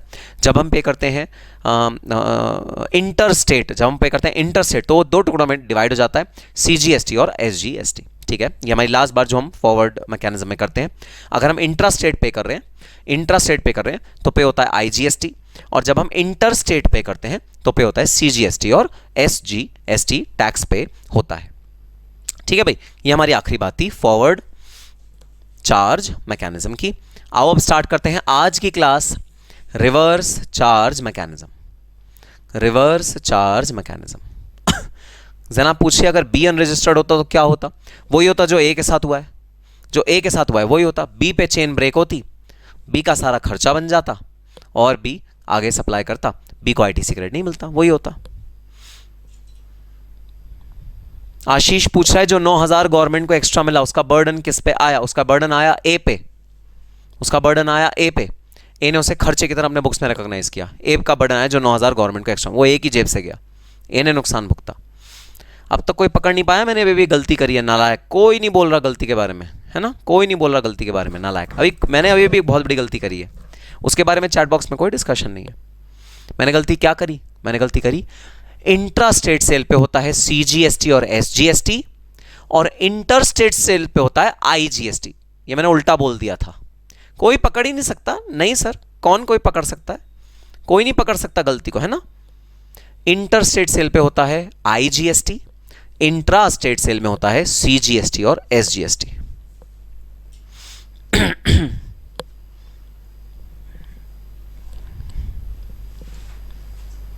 आशीष कह रहा है ए ने इंक्लूड करके सेल किया है। आशीष दिखाना जरा, ए ने कहां इंक्लूड करके सेल किया है? ए तो इंक्लूड करके सेल कर ही नहीं सकता, क्योंकि ए जीएसटी में रजिस्टर्ड ही नहीं है, वो जीएसटी किसी के ऊपर लगा ही नहीं सकता। तो ए ने सेल में इंक्लूड करके नहीं जीएसटी रिकवर किया। ए तो कर ही नहीं सकता, क्योंकि ए अनरजिस्टर्ड सप्लायर है, ए तो कर ही नहीं सकता। हा रितेश फुआ जी कह रहे हैं सर हमें पता लग गया था, वो तो हमने आपको छोड़ दिया था, बच्चा समझ के माफ कर दिया था, नालायक। चलो, without wasting any further time, let's start the topic of reverse charge mechanism. इसे बोलते हैं आरसीएम। भाई यूजुअल प्रिंसिपल तो ये है कि supplier should pay the GST liability, ये है यूजुअल प्रिंसिपल। ठीक है, अब आते हैं, वो तो हो गई नॉर्मल लाइफ, ठीक है, वो तो हो गई नॉर्मल लाइफ। अब आते हैं मेंटोस लाइफ। मेंटोस लाइफ क्या कहती है? मेंटोस लाइफ कहती है कि कुछ सिचुएशंस में supplier is unable to pay the GST. In some situations the supplier might be unable to pay GST. कुछ सिचुएशंस में सप्लायर जो है वो जीएसटी पे करने के अनेबल हो सकता है, वो नहीं पे कर सकता भाई जीएसटी, किसी भी कारणवश वो नहीं पे कर सकता जीएसटी, वो अनेबल होता है जीएसटी पे करने के। जैसे मैंने आपको लास्ट क्लास में एग्जांपल दिया था, क्लासिक एग्जांपल है, एक एग्जांपल जो लास्ट क्लास में हमने पढ़ा ये था इंपोर्ट ऑफ सर्विसेज। भाई सर्विसेज जो हैं वो बाहर से इंपोर्ट हो रही हैं, जब वो सर्विसेज बाहर से इंपोर्ट हो रही हैं तो जो सप्लायर है वो इंडिया में आके जीएसटी कभी नहीं पे करेगा। वो अपना बाहर बैठा है, ऐश की ज़िंदगी काट रहा है। इंडिया में उसके कस्टमर्स हैं, कस्टमर्स को बेचता है पैसे और पैसा बाहर की बाहर रिकवर कर लेता है। वो कभी भी इंडिया नहीं आएगा पैसे को पे करने के लिए जो जीएसटी का बना। सप्लायर कौन है? इंडिया के बाहर यूएसए का सप्लायर है, इंडिया के कस्टमर को सप्लाई करता है, वो कभी भी इंडिया नहीं आएगा। सपोज मिस्टर ए इंडिया में नहीं बैठे, मिस्टर ए कहाँ बैठे? यूएसए में। मिस्टर ए कहाँ बैठे? ऑस्ट्रेलिया में।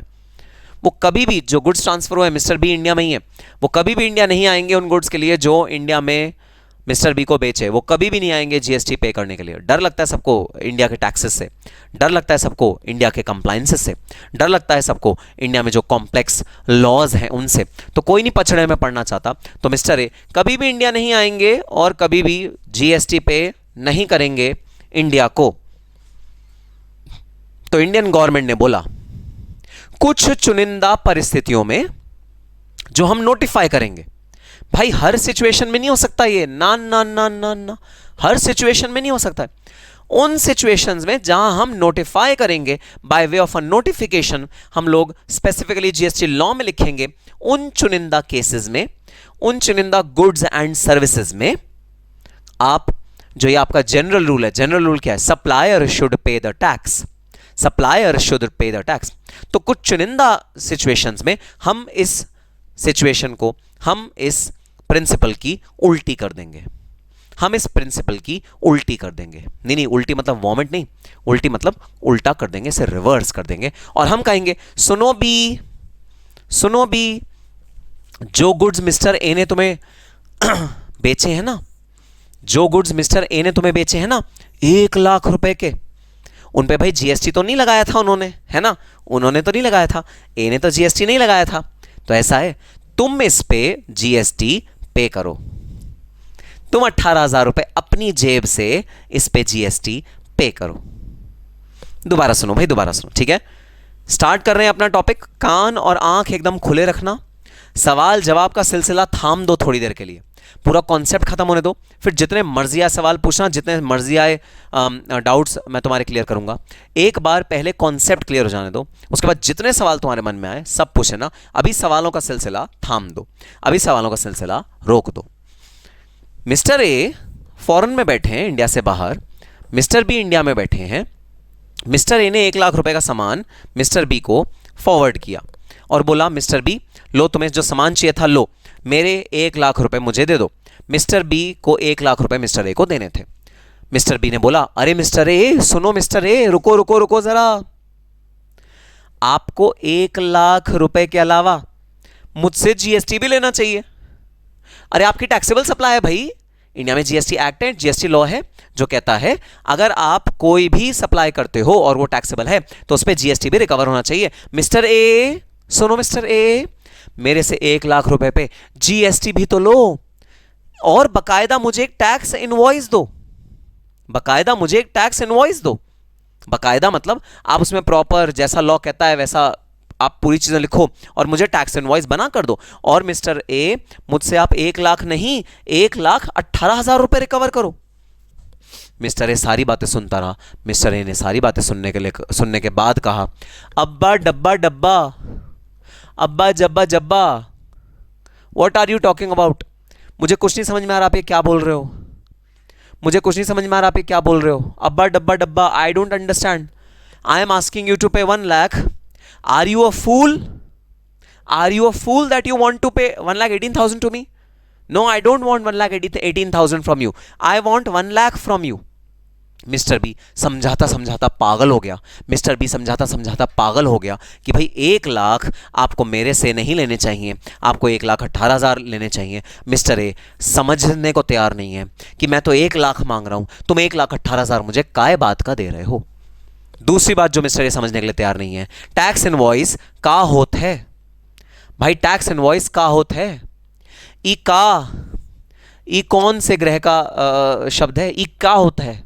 अच्छा ये तो मिस्टर ए है ना, तो फॉरेनर है, थोड़ी बिहार की लैंग्वेज बोलेंगे। नहीं नहीं नहीं, तो मिस्टर ए जो है वो बोलेंगे what is tax invoice, I don't understand what is tax invoice, I don't know 18,000 rupees, I just want from you 1,00,000 rupees, that's it. अब कौन समझाए अंग्रेजों को? भाड़ में जाओ अंग्रेजों, भाड़ में जाओ। गवर्नमेंट ने बोला सुनो मिस्टर बी, जो तुम्हारा पैसे तुम्हें ए को देने थे वो तो तुम ए को दे दो, ठीक है, 1 लाख रुपए जो तुम्हें ए को देने थे वो ए को दे दो। ऐसा करो 18,000 रुपए तुम अपनी जेब से गवर्नमेंट को ट्रांसफर कर दो, ऐसा समझ के कि ए की लायबिलिटी तुमने चुका दी। भाई बी के लिए तो एक ही बात हो गई ना, बी के लिए तो एक ही बात हो गई। कैसे बात सेम हो गई बी के लिए? बी को 18,000 रुपए ए को देने थे, अब बी 18,000 रुपए गवर्नमेंट को दे देगा। बी को क्या ही फर्क पड़ता है, बी के सेहत पे क्या ही फर्क पड़ रहा है? तो बी ये जो 18,000 रुपए है जो पहले वो ए को देता था, अब वो 18,000 रुपए बी किसको दे देगा? गवर्नमेंट ऑफ इंडिया को। क्या ही फर्क पड़ता है? And this concept is known as reverse charge mechanism, where the liability to pay tax is levied on the recipient instead of the supplier. Supplier की बजाय जो लायबिलिटी ऑफ टैक्स होगा वो किस पे होगा? वो होगा रेसिपिएंट पे। अब जरा तुम लोग चैट बॉक्स में मुझे जवाब दे दो, मुझे चैट बॉक्स में तुम लोग जवाब दे दो, सर ये जो बी ने 18,000 रुपए पे किया, क्या आउटपुट टैक्स लायबिलिटी से बी को ये 18,000 रुपए का क्रेडिट मिलना चाहिए, हां कि ना? बी ने 18,000 रुपए ए के बिहाफ पे गवर्नमेंट ऑफ इंडिया को पे किया। जरा चैट बॉक्स में भाई जवाब दे दो, क्या ये जो 18,000 रुपए बी ने अपनी जेब से भरा, क्या इसका आउटपुट पे करते हुए 54,000 पे करते हुए क्या बी को 18,000 रुपए का क्रेडिट मिलना चाहिए? क्या बी को इस 18,000 रुपए का क्रेडिट मिलना चाहिए जो बी ने ए के बिहाफ पे गवर्नमेंट ऑफ इंडिया को पे किया? क्या इसका क्रेडिट मिलना चाहिए, हां या ना? तो मैं सारे मेंबर्स से पूछता हूं, तुम जीएसटी काउंसिल के मेंबर हो भाई तुम सब जीएसटी काउंसिल के मेंबर हो। मैं सारे के सारे फाइनेंस मिनिस्टर से पूछना चाहता हूं, dear members please let us know, A is reluctant to pay tax because A is a foreigner. A is not paying tax in India. A is reluctant to pay tax in India. A is not paying tax in India. On behalf of A, B is paying tax to Indian government. Should B be allowed credit of ITC of 18,000 which B has paid on behalf of Mr. A? What do you think? सबका जवाब आया yes yes yes, perfect भाई, बिल्कुल सही जवाब, बिल्कुल सही जवाब। एक बार अपने लिए तालियां बजा लो, एक बार अपने लिए तालियां बजा लो, बिल्कुल सही जवाब। बी को बिल्कुल वैसे ही क्रेडिट मिलेगा जैसा क्रेडिट उसको तब मिलता जब मिस्टर ए ये पेमेंट गवर्नमेंट को करता।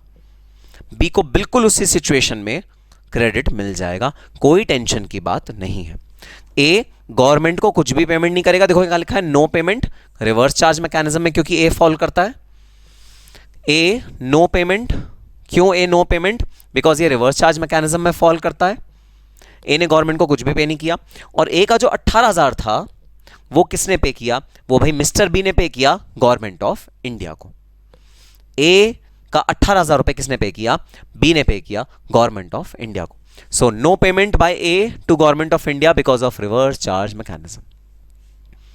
इस पूरे कंसेप्ट को क्या कहते हैं देखो जरा, सप्लायर नॉट पे tax and recipient to pay the tax. अब मुझे अगली बात बता दो, आगे बढ़ते हैं, ठीक है, अब मुझे अगली बात बता दो, आगे बढ़ते हैं। भाई बी ने 54,000 रुपए रिकवर करे फाइनल कंज्यूमर से, और बी ने 18,000 रुपए का क्रेडिट ले लिया, जो अमाउंट बी ने ही पे किया था गवर्नमेंट ऑफ इंडिया को, उस पर 18,000 रुपए का बी ने क्रेडिट ले लिया। तो बी को अब कितना अमाउंट पे करना पड़ रहा है गवर्नमेंट ऑफ इंडिया को? बी को पे करना पड़ रहा है 36,000 रुपए गवर्नमेंट ऑफ इंडिया को।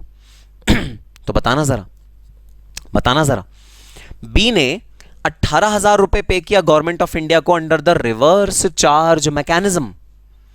बी ने 18,000 रुपए पे किया गवर्नमेंट ऑफ इंडिया को under the reverse charge mechanism, और बी ने 36,000 रुपए पे किया गवर्नमेंट ऑफ इंडिया को under the forward charge mechanism. यह बात समझ में आती है या नहीं आती? यह बात समझ में आती है या नहीं आती? बताओ जरा, यह बात समझ में आई? तो बी ने दो लायबिलिटी पे करी है, एक तो किसी और के बिहाफ पे, मतलब अब तो उसी की लायबिलिटी बन गई कि लॉ ने कह दिया तुम भाई भरो, तो लायबिलिटी तो बी की बन गई, लेकिन किसी और के बिहाफ पे किया। तो बी ने 18,000 रुपए पे किया गवर्नमेंट ऑफ इंडिया को under the reverse charge mechanism, और बी ने 36,000 रुपए पे किया गवर्नमेंट ऑफ इंडिया को under the forward charge mechanism. बताओ बात समझ में आती है या बात समझ में नहीं आई? परफेक्ट, एकदम परफेक्ट, ठीक है। तो बी ने टोटल कितने अमाउंट पे किया गवर्नमेंट ऑफ इंडिया को? बी ने जो टोटल अमाउंट पे किया गवर्नमेंट ऑफ इंडिया को वो है 54,000 रुपए। बी ने जो टोटल पेमेंट करी गवर्नमेंट ऑफ इंडिया को वो करी 54,000 रुपए। 18,000 on behalf of A, 36,000 on behalf of himself. तो उसका अपना जो था फॉरवर्ड चार्ज मैकेनिज्म में 36,000 और 18,000 RCM गवर्नमेंट ऑफ इंडिया को पे किया, RCM। ठीक है ठीक है, चलो अब एक नोटोरियस क्वेश्चन दिमाग में आ रहा है, ठीक है, थोड़ा सा इन डेप्थ है, ठीक है, फाइनल लेवल की बात करने जा रहा हूं, अब इंटर लेवल की बात नहीं, अब फाइनल लेवल की बात करने जा रहा हूं, ठीक है, तो थोड़ा सा दिमाग पे प्रेशर आएगा, कोई बात नहीं, ले लेना। फाइनल में भी जीएसटी जब पढ़ाऊंगा तो इससे भी और ज़्यादा प्रेशर वाली चीज़ें आपको दिखवाऊंगा, ठीक है। तो अब एक फाइनल लेवल की बात करते हैं, ठीक है, और देखते हैं यहाँ किस किस बच्चे की मेंटल कैपेबिलिटी, किस किस बच्चे की मेंटल कैपेबिलिटी इंटर से थोड़ा हटके है, इंटर से थोड़ा बड़ी है। आओ अभी देखते हैं, एक फाइनल लेवल की बात करने तुम्हारे से जा रहा हूं। सर, बी ने रिवर्स चार्ज मैकेनिज्म के अंडर पे किया गवर्नमेंट ऑफ इंडिया को 18,000 रुपए। अब सर ये बी ने पे किया इनपुट टैक्स क्रेडिट किसी और के बिहाफ पे गवर्नमेंट ऑफ इंडिया को। अब सर एक बात बताइए, अगर बी के पास कोई इनपुट टैक्स क्रेडिट होता 18,000 के अलावा, मतलब बी और भी बहुत सारे प्रोडक्ट्स बेच रहा हो सकता है भाई, बी ने जैसे ए से माल खरीदा वैसे बी ने एक्स से माल खरीदा, वैसे बी ने वाई से माल खरीदा, जेड से माल खरीदा, ए से सी से डी से, बहुत सारे लोगों से बी माल खरीदता है। तो बी के पास ना और सारे जो उसके गुड्स हैं और सारी जो उसकी सर्विसेज हैं उसका आईटीसी पड़ा है, उसका इनपुट टैक्स क्रेडिट पड़ा है, बी के पास इनपुट टैक्स क्रेडिट पड़ा है आईटीसी का और प्रोडक्ट का, क्योंकि और प्रोडक्ट भी तो खरीदोगे ना बी ने, सिर्फ ए से ये माल थोड़ी खरीदा होगा, और भी बहुत सारी चीजें खरीदोगे अलग अलग वेंडर से, ठीक है, अपना फाइनल आउटपुट बनाने के लिए। तो बी के पास कुछ आईटीसी पड़ा है। अब मेरा फाइनल लेवल का सवाल ये है, मेरा फाइनल लेवल का सवाल ये है कि वो जो आईटीसी बी के पास ऑलरेडी पड़ा है, क्या वो बी इस 18,000 का जो पेमेंट कर रहा है गवर्नमेंट ऑफ इंडिया को, इससे एडजस्ट कर सकता है या नहीं कर सकता? मेरा सवाल सुन लो, मेरा सवाल सुन लो। बी को पे करना है 18,000 रुपए गवर्नमेंट ऑफ इंडिया को। अब भाई ये बन गई बी की लायबिलिटी। अब ऑब्वियसली बात है, लायबिलिटी बनती है तो उस पर आईटीसी क्रेडिट भी मिलता है। बी को आईटीसी क्रेडिट उसके बुक्स में है, कुछ और गुड्स का, कुछ और प्रोडक्ट्स का, उसके बिजनेस से रिलेटेड है भाई, उसी का अपना आईटीसी क्रेडिट है। और वो कहता है मैं गवर्नमेंट को 18,000 रुपए क्यों पे करूं, या 18,000 रुपए गवर्नमेंट को पे करने के बजाय मैं सेट ऑफ ले लेता हूं ना, जो मेरे पास आईटीसी ऑलरेडी पड़ा है उसका सेट ऑफ लेने के बाद मैं balance amount government of India को पे कर दूंगा। मैं अभी क्यों पे करूं गवर्नमेंट ऑफ इंडिया को ये वाला अमाउंट? क्या बी इस 18,000 को वो जो और आईटीसी पड़ा है उससे सेट ऑफ कर सकता है पेमेंट करने से पहले? चंचल का जवाब है नो, हिमांशु का जवाब है नो, सुयश का जवाब है नो, आरुष का जवाब है नो, निखिल का जवाब है नो, और किसी का जवाब नहीं आया। जैनब कह रही है चैलेंज कर रहे हो। अरे चैलेंज तो कर दिया, तुम तो लेट हो गई, तुम्हारा तो जवाब भी नहीं आया कोई, और किसी का कोई जवाब नहीं आया। हाँ कर सकते हैं इंटर स्टेट जीएसटी से। रितेश कह रहा है कर सकते हैं। अच्छा जी, रितेश कह रहा है कर सकते हैं। यस ही कहना। आशीष कह रहा है कर सकते हैं। फिरोज कह रहे हैं कर सकते हैं। सही जवाब है नहीं कर सकते। इसको किसी भी आईटी से सेट ऑफ नहीं कर सकते, इसको किसी भी इनपुट क्रेडिट क्लेम से सेट ऑफ नहीं कर सकते। तो जिन स्टूडेंट्स ने जवाब दिया था नो पहले वाले, ब्रिलियंट, नहीं same category of the goods है, समझ लो ऐसा, ब्रिलियंट। जो पहले वाले स्टूडेंट्स ने जो नो जवाब दिया था बिल्कुल सही, इसको आईटी से सेट ऑफ नहीं कर सकते। अब मुझे जानना है रीजन, मुझे जानना है रीजन क्यों आईटी से सेट ऑफ नहीं कर सकते।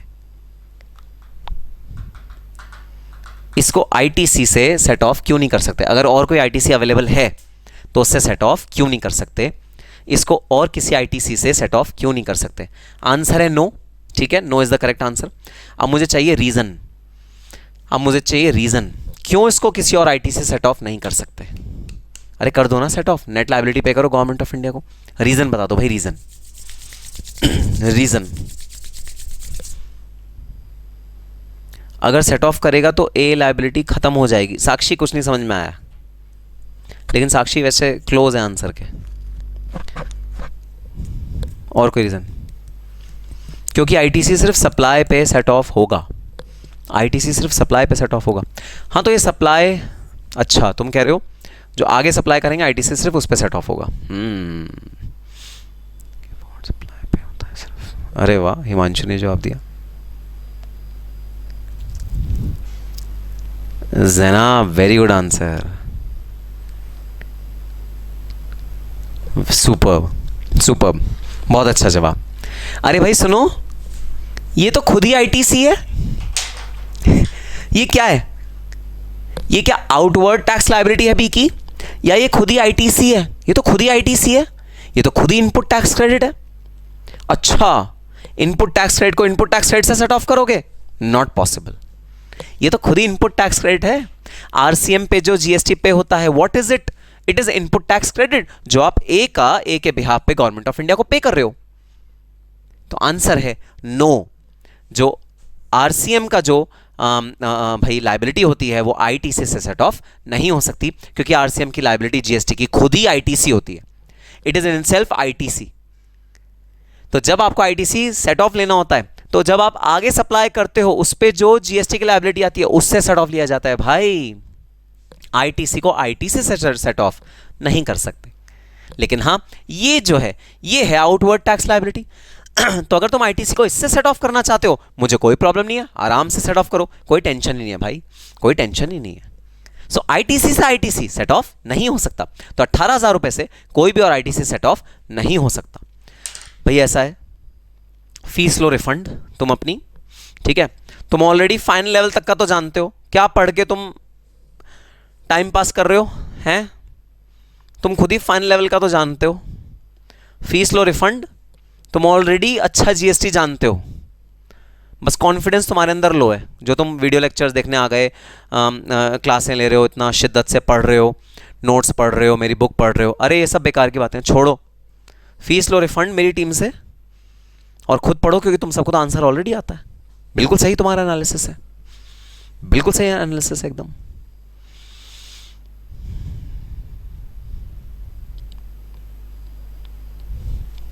बिल्कुल करिश्मा, बिल्कुल करिश्मा।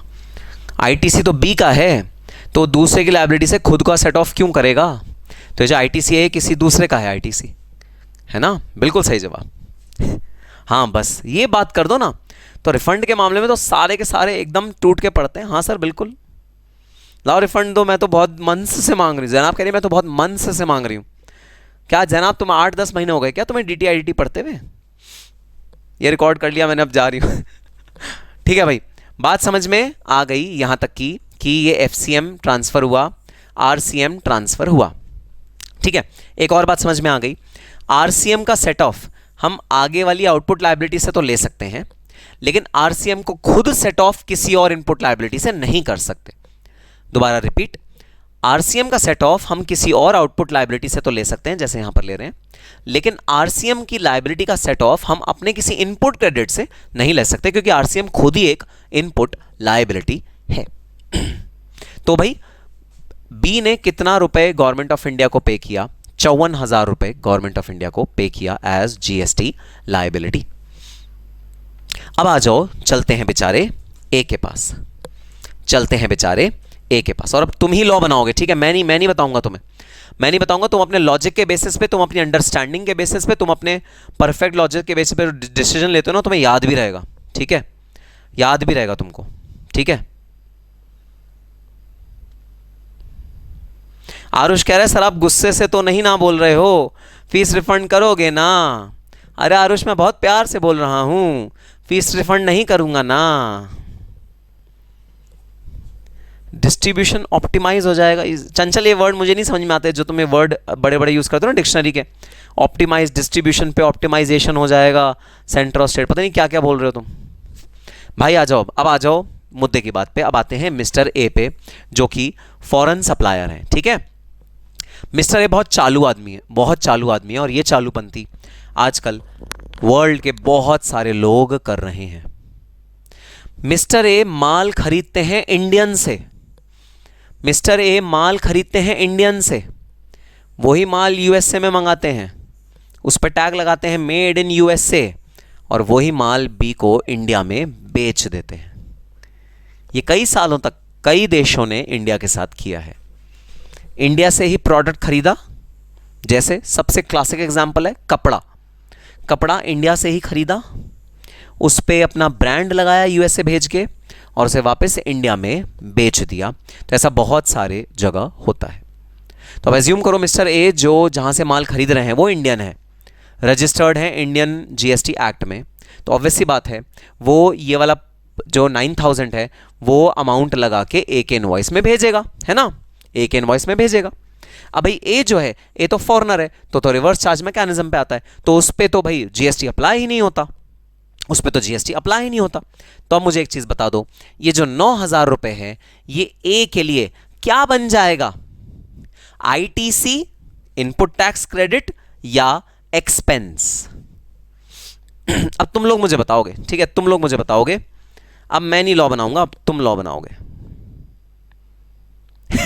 बुरा है करिश्मा, बुरा नहीं है, इसे बिजनेस कहते हैं, ये बिजनेस होता है भाई, बिजनेस सेंस होती है लोगों की। अब मैं तुम्हें एक एग्जांपल देता हूँ, बड़ा क्लासिक एग्जांपल है जो मुझे बार बार याद आता है बिजनेसमैन का। तो बुरा अच्छा कुछ नहीं होता, बिजनेस इज, मेरे धंधा करना है, पैसा है भाई, धंधा is the main thing. Shri Dhiru भाई अंबानी, एक बार एक दुबई के शेख इंडिया आए। वो जो दुबई के शेख इंडिया आए उनको रेड रोजेज गिफ्ट करे गए। रेड रोजेज थे इतने बड़े बड़े, ठीक है, अरे वाह सही जवाब दे रहे हैं सब बच्चे, बिल्कुल सही जवाब दो, बिल्कुल। रेड रोजेस थे, इंडिया में बहुत अच्छे गुलाब जो उगते हैं इंडिया में बड़े अच्छे उगते हैं, खुशबू बहुत अच्छी, साइज बहुत अच्छा। दुबई के शेख को वो रेड रोज से स्वागत किया गया, दुबई के शेख को वो रेड रोज बहुत अच्छे लगे। दुबई के शेख ने धीरू भाई अंबानी से कहा, ये रेड रोज आप क्या उगते हैं, बड़े अच्छे हैं भाई, हमारे यहाँ भी कुछ ऐसे रेड रोज आप प्लीज़ सप्लाई करो, कुछ ऐसा करो कि हमारे यहाँ भी आ जाएंगे। धीरू भाई अंबानी ने कहा, ये ट्रांसफ़र करते हुए सारे के सारे मुरझा जाएंगे, फ़ायदा कुछ है नहीं, तो ये तो सप्लाई नहीं हो सकते, ठीक है, इनको इनकी शेल्फ लाइफ बहुत कम होती है, तो इनको वहाँ तक ज़िंदा रखना बड़ा मुश्किल है, तो पॉसिबल नहीं है। अब धीरू भाई अंबानी के जो डिक्शनरी थी ना उसमें पॉसिबल वर्ड इम्पॉसिबल वर्ड था ही नहीं, उनका दिमाग तो धंधे की तरह चलता था। वो हर चीज़ से, वो मिट्टी से भी सोना बनाने की ताकत रखते थे, वो किसी भी चीज़ से भाई पैसे कमाने का तरीका ढूंढ लेते थे। उन्होंने शेख को क्या कहा, उन्होंने शेख को कहा, सुनना ज़रा शेख को उन्होंने क्या कहा उन्होंने शेख को कहा, सर ये रोजेस तो दुबई नहीं ट्रांसफ़र हो सकते, लेकिन एक बात बताऊं, अगर आप इंडिया से जिस मिट्टी पे ये रोजेस पैदा होते हैं वो मिट्टी दुबई में ट्रांसपोर्ट करा लो, तो उस मिट्टी में सेम टाइप के रोज आप वहां भी पैदा कर सकते हो दुबई में। देखो धीरू भाई अंबानी को बड़े अच्छे से पता था कि कमाल मिट्टी का नहीं है, कमाल है खाद का और बीज का। लेकिन अगर खाद और बीज एक्सपोर्ट होगा तो कम क्वांटिटी में एक्सपोर्ट होगा, उसमें पैसे उतने नहीं मिलेंगे। तो मिस्टर धीरू भाई अंबानी ने क्या करा, धीरू भाई अंबानी ने बोला, सर आप यहाँ की मिट्टी ले जाइए वहाँ पर, उसे आप उसमें ये पौधे उगाइए, आपको गुलाब वही मिलेंगे जो अभी हम लोग गिफ्ट करे हैं। और यकीन मानना, टनों टनों टनों मिट्टी tons and tons of soil was sold by Dhiro Bhai Ambani to Dubai people for amazingly expensive prices। मतलब मिट्टी से भी उन्होंने पैसे कमाए हैं, ये कहा जाता है। मिट्टी बेच के, सोचो मिट्टी जो फ्री ऑफ कॉस्ट आती है उससे उन्होंने करोड़ों रुपए कमाए हैं धीरू भाई अंबानी। ये क्वालिटी थी धीरू भाई अंबानी की। तो गंदा वंदा कुछ नहीं होता भाई, ये तो भाई धंधा होता है, अपना बिजनेस है। चलो भाई, मिस्टर ए के लिए ये 9000 क्या बन गया, हाँ भाई हाँ बिल्कुल सही बोला तुमने, बन गया खर्चा। मिस्टर ए को इसका आईटीसी क्रेडिट नहीं मिलेगा और ये आईटीसी क्रेडिट आगे पास ऑन भी नहीं होगा, ये आईटीसी क्रेडिट आगे पास ऑन भी नहीं होगा। तो सर क्या इस वाली ट्रांजैक्शन में भी गवर्नमेंट का हो गया फ़ायदा? हाँ जी हाँ, इस वाली ट्रांजैक्शन पे रिवर्स चार्ज मैकेनिज्म पे भी गवर्नमेंट का हो गया फ़ायदा। 9000 रुपये रॉ मटेरियल सप्लायर से मिले, 54,000 रुपये बी से मिले, टोटल बेनिफिट जो हुआ वो हुआ 63,000 रुपीज़। टोटल बेनिफिट क्या हुआ? 63,000 रुपीज़ गवर्नमेंट ऑफ इंडिया को मिला। तो रिवर्स चार्ज मैकेनिज्म का ये मैं कहूँगा एक बहुत बड़ा नेगेटिव पॉइंट है। देखो अगर ये अनरजिस्टर्ड होता तो इसके पास ऑप्शन था रजिस्ट्रेशन लेने का, लेकिन ये अनरजिस्टर्ड नहीं है, मतलब ये अनरजिस्टर्ड इस वजह से नहीं है कि इसकी टर्नओवर कम है कुछ है, भैया आरसीएम में फॉल करता है, लीगली अनरजिस्टर्ड है, इसको हक है अनरजिस्टर्ड रहने का, या आरसीएम में फॉल करता है। तो अगर ये प्रॉपर मैकेनिज्म है जो गवर्नमेंट ऑफ इंडिया ने प्रिस्क्राइब किया है, तो इस तरह की टैक्स लीकेज नहीं होनी चाहिए। लेकिन आरसीएम का ये एक बहुत बड़ा नेगेटिव पॉइंट है भाई कि यहां पर टैक्स लीकेज होती है। 9,000 रुपए एक्स्ट्रा पे कर रहे हैं हम गवर्नमेंट ऑफ इंडिया को।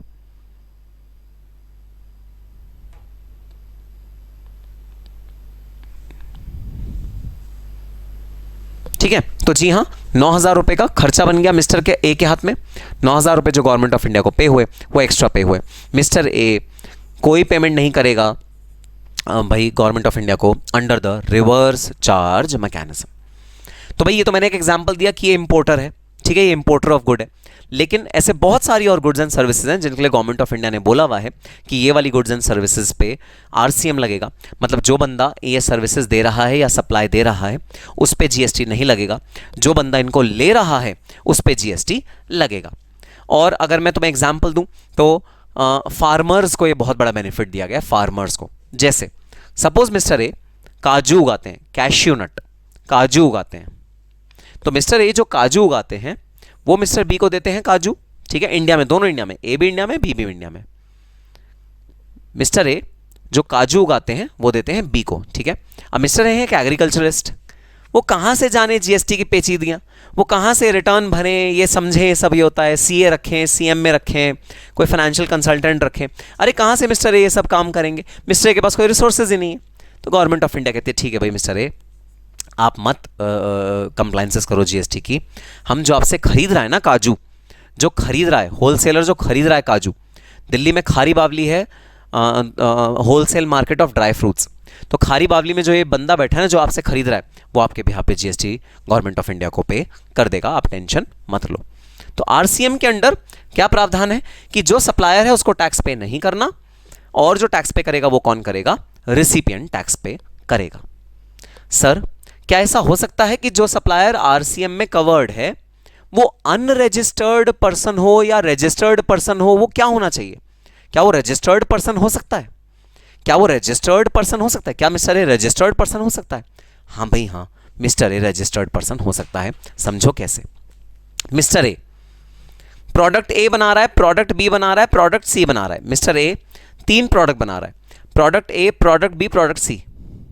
तो मिस्टर ए प्रोडक्ट ए के लिए तो आरसीएम है, रिवर्स चार्ज मैकेनिज्म में कवर्ड है, और प्रोडक्ट बी और प्रोडक्ट सी के लिए फॉरवर्ड चार्ज मैकेनिज्म में कवर्ड है, क्योंकि प्रोडक्ट बेस्ड होता है ये, ठीक है। तो ऐसा हो सकता है कि एक रजिस्टर्ड सप्लायर हो, एक रजिस्टर्ड सप्लायर हो और स्टिल वो फॉरवर्ड चार्ज मैकेनिज्म में फॉल करो, ऐसा हो सकता है।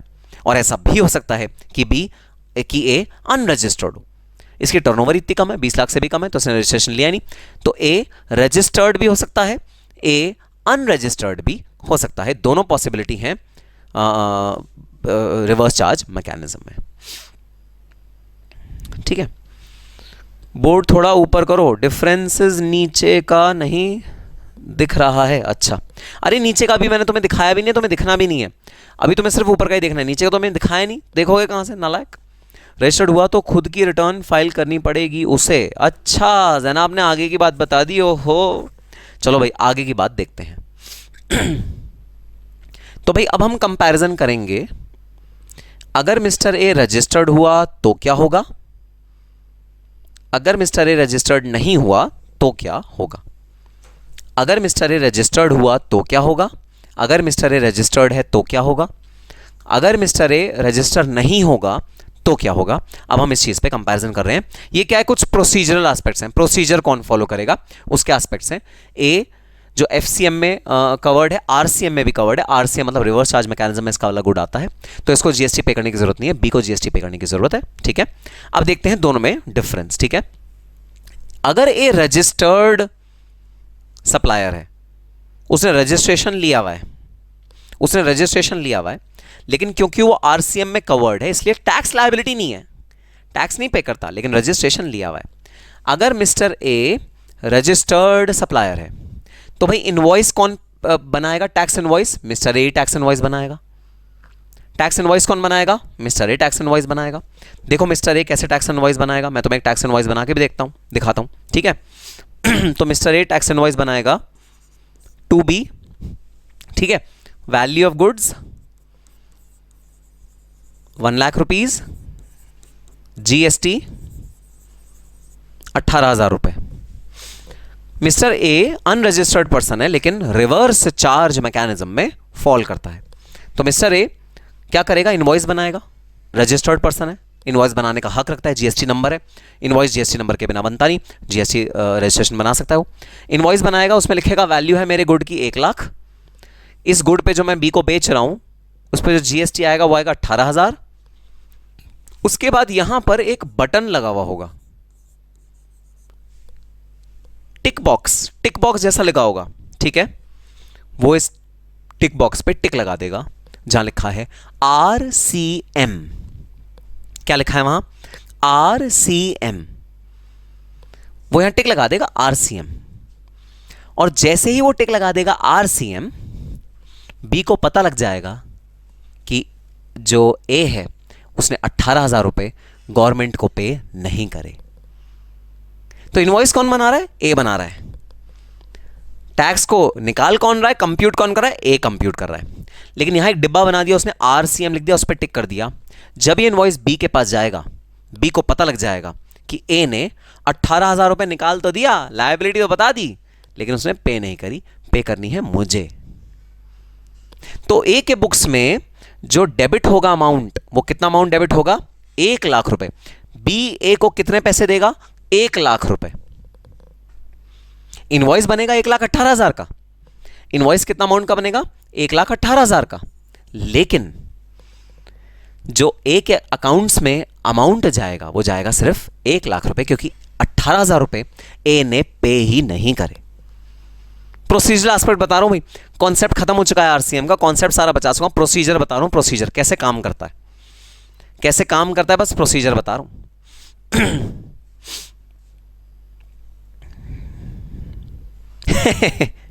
तो जैनाब कह रही है ए तो आरसीएम पे टिक कर देगा और बी बोलेगा मैं मर गया, अब लायबिलिटी मुझे भरनी पड़ेगी। बिल्कुल बी ऐसे ही बोलेगा, ठीक है। सो प्रिपेयर इनवॉइस, ए प्रिपेयर करेगा इनवॉइस, टैक्स असेस करेगा, आरसीएम पे टिक कर देगा, बी को 1 लाख रुपए से अपना डेटर बना देगा, डेबिट रिसिपिएंट 1 लाख रुपए, 18,000 रुपए से नहीं बनाएगा क्योंकि 18,000 रुपए ए ने भाई गवर्नमेंट को नहीं पे करे, ठीक है।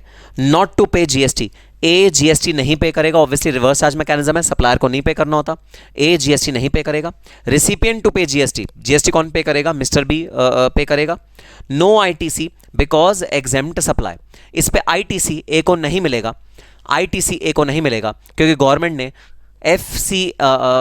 आरसीएम के केस में, रिवर्स चार्ज मैकेनिज्म के केस में जो भी इनपुट आता है उसको बोल दिया है कि क्योंकि ये इनपुट एग्जेम्प्ट सप्लाई के लिए है इसलिए इस इनपुट का क्रेडिट नहीं मिलेगा। तो जो ये सप्लाई होती है ना, जो आरसीएम आगे सप्लाई करता है, आरसीएम जो आगे सप्लाई करता है, इसको जीएसटी की भाषा में बोलते हैं एग्जेम्प्ट सप्लाई, इसे बोला जाता है एग्जेम्प्ट सप्लाई। ये आगे सप्लाई एग्जेम्प्ट है, इस पर कोई जीएसटी नहीं लग रहा, आगे ए नहीं लगा रहा, मतलब जीएसटी आगे तो लग रहा है, ए नहीं लगा रहा जीएसटी, तो आईटीसी का क्रेडिट ए को नहीं मिलेगा। सिर्फ टर्मिनोलॉजी है, कंफ्यूज मत होना, ठीक है। टर्मिनोलॉजी है बस कि एग्जेम्प्ट सप्लाई बोला जाता है इस आगे वाली ट्रांजैक्शन में, इसलिए आईटीसी का क्रेडिट नहीं मिलेगा। तो ए का जो आईटीसी है वो ए का बन जाएगा खर्चा, जो आईटीसी है वो ए का बन जाएगा खर्चा। बिल्कुल RCM applies to both goods and services, बिल्कुल आरुष दोनों पे अप्लाई करता है भाई। और अभी लिस्ट बताने वाला हूं तुम्हें कौन कौन से गुड्स पे आरसीएम अप्लाई करता है, कौन कौन से गुड्स पे कौन कौन से सर्विसेज पे आरसीएम अप्लाई करता है, दोनों की लिस्ट बताऊंगा भाई, हम डिटेल में डिस्कस करेंगे। चलो अब अगर मिस्टर ए अनरजिस्टर्ड है, मिस्टर ए के पास रजिस्ट्रेशन ही नहीं है भाई, मिस्टर ए के पास अगर रजिस्ट्रेशन ही नहीं है, बेचारा टैक्स इनवॉइस बना ही नहीं सकता क्योंकि टैक्स इनवॉइस बनाने की सबसे पहली कंडीशन होती है जीएसटी का रजिस्ट्रेशन नंबर चाहिए होता है। मिस्टर ए के पास जीएसटी का रजिस्ट्रेशन नंबर ही नहीं है, अब क्या करें बोलो, अब कौन इनवॉइस बनाएगा भाई? तो तुम लोग बता दो जरा।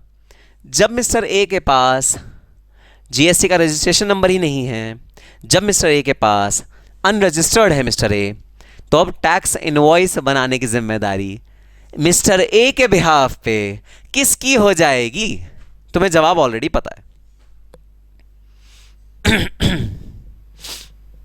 अब इनवॉइस बनाने की जिम्मेदारी, जब ए अनरजिस्टर्ड है, ठीक है, अनरजिस्टर्ड होने का मतलब रजिस्ट्रेशन नंबर नहीं है, रजिस्ट्रेशन नंबर ना होने का मतलब टैक्स इनवॉइस बन ही नहीं सकता, क्योंकि टैक्स इनवॉइस बनाने की सबसे पहली कंडीशन जीएसटी नंबर होना चाहिए आपके पास। अब बता दो चैट बॉक्स में, इनवॉइस बनाने की जिम्मेदारी अब की बार जब अनरजिस्टर्ड है ए, तो किसके ऊपर ट्रांसफर हो जाएगी? चैट बॉक्स में बता दो।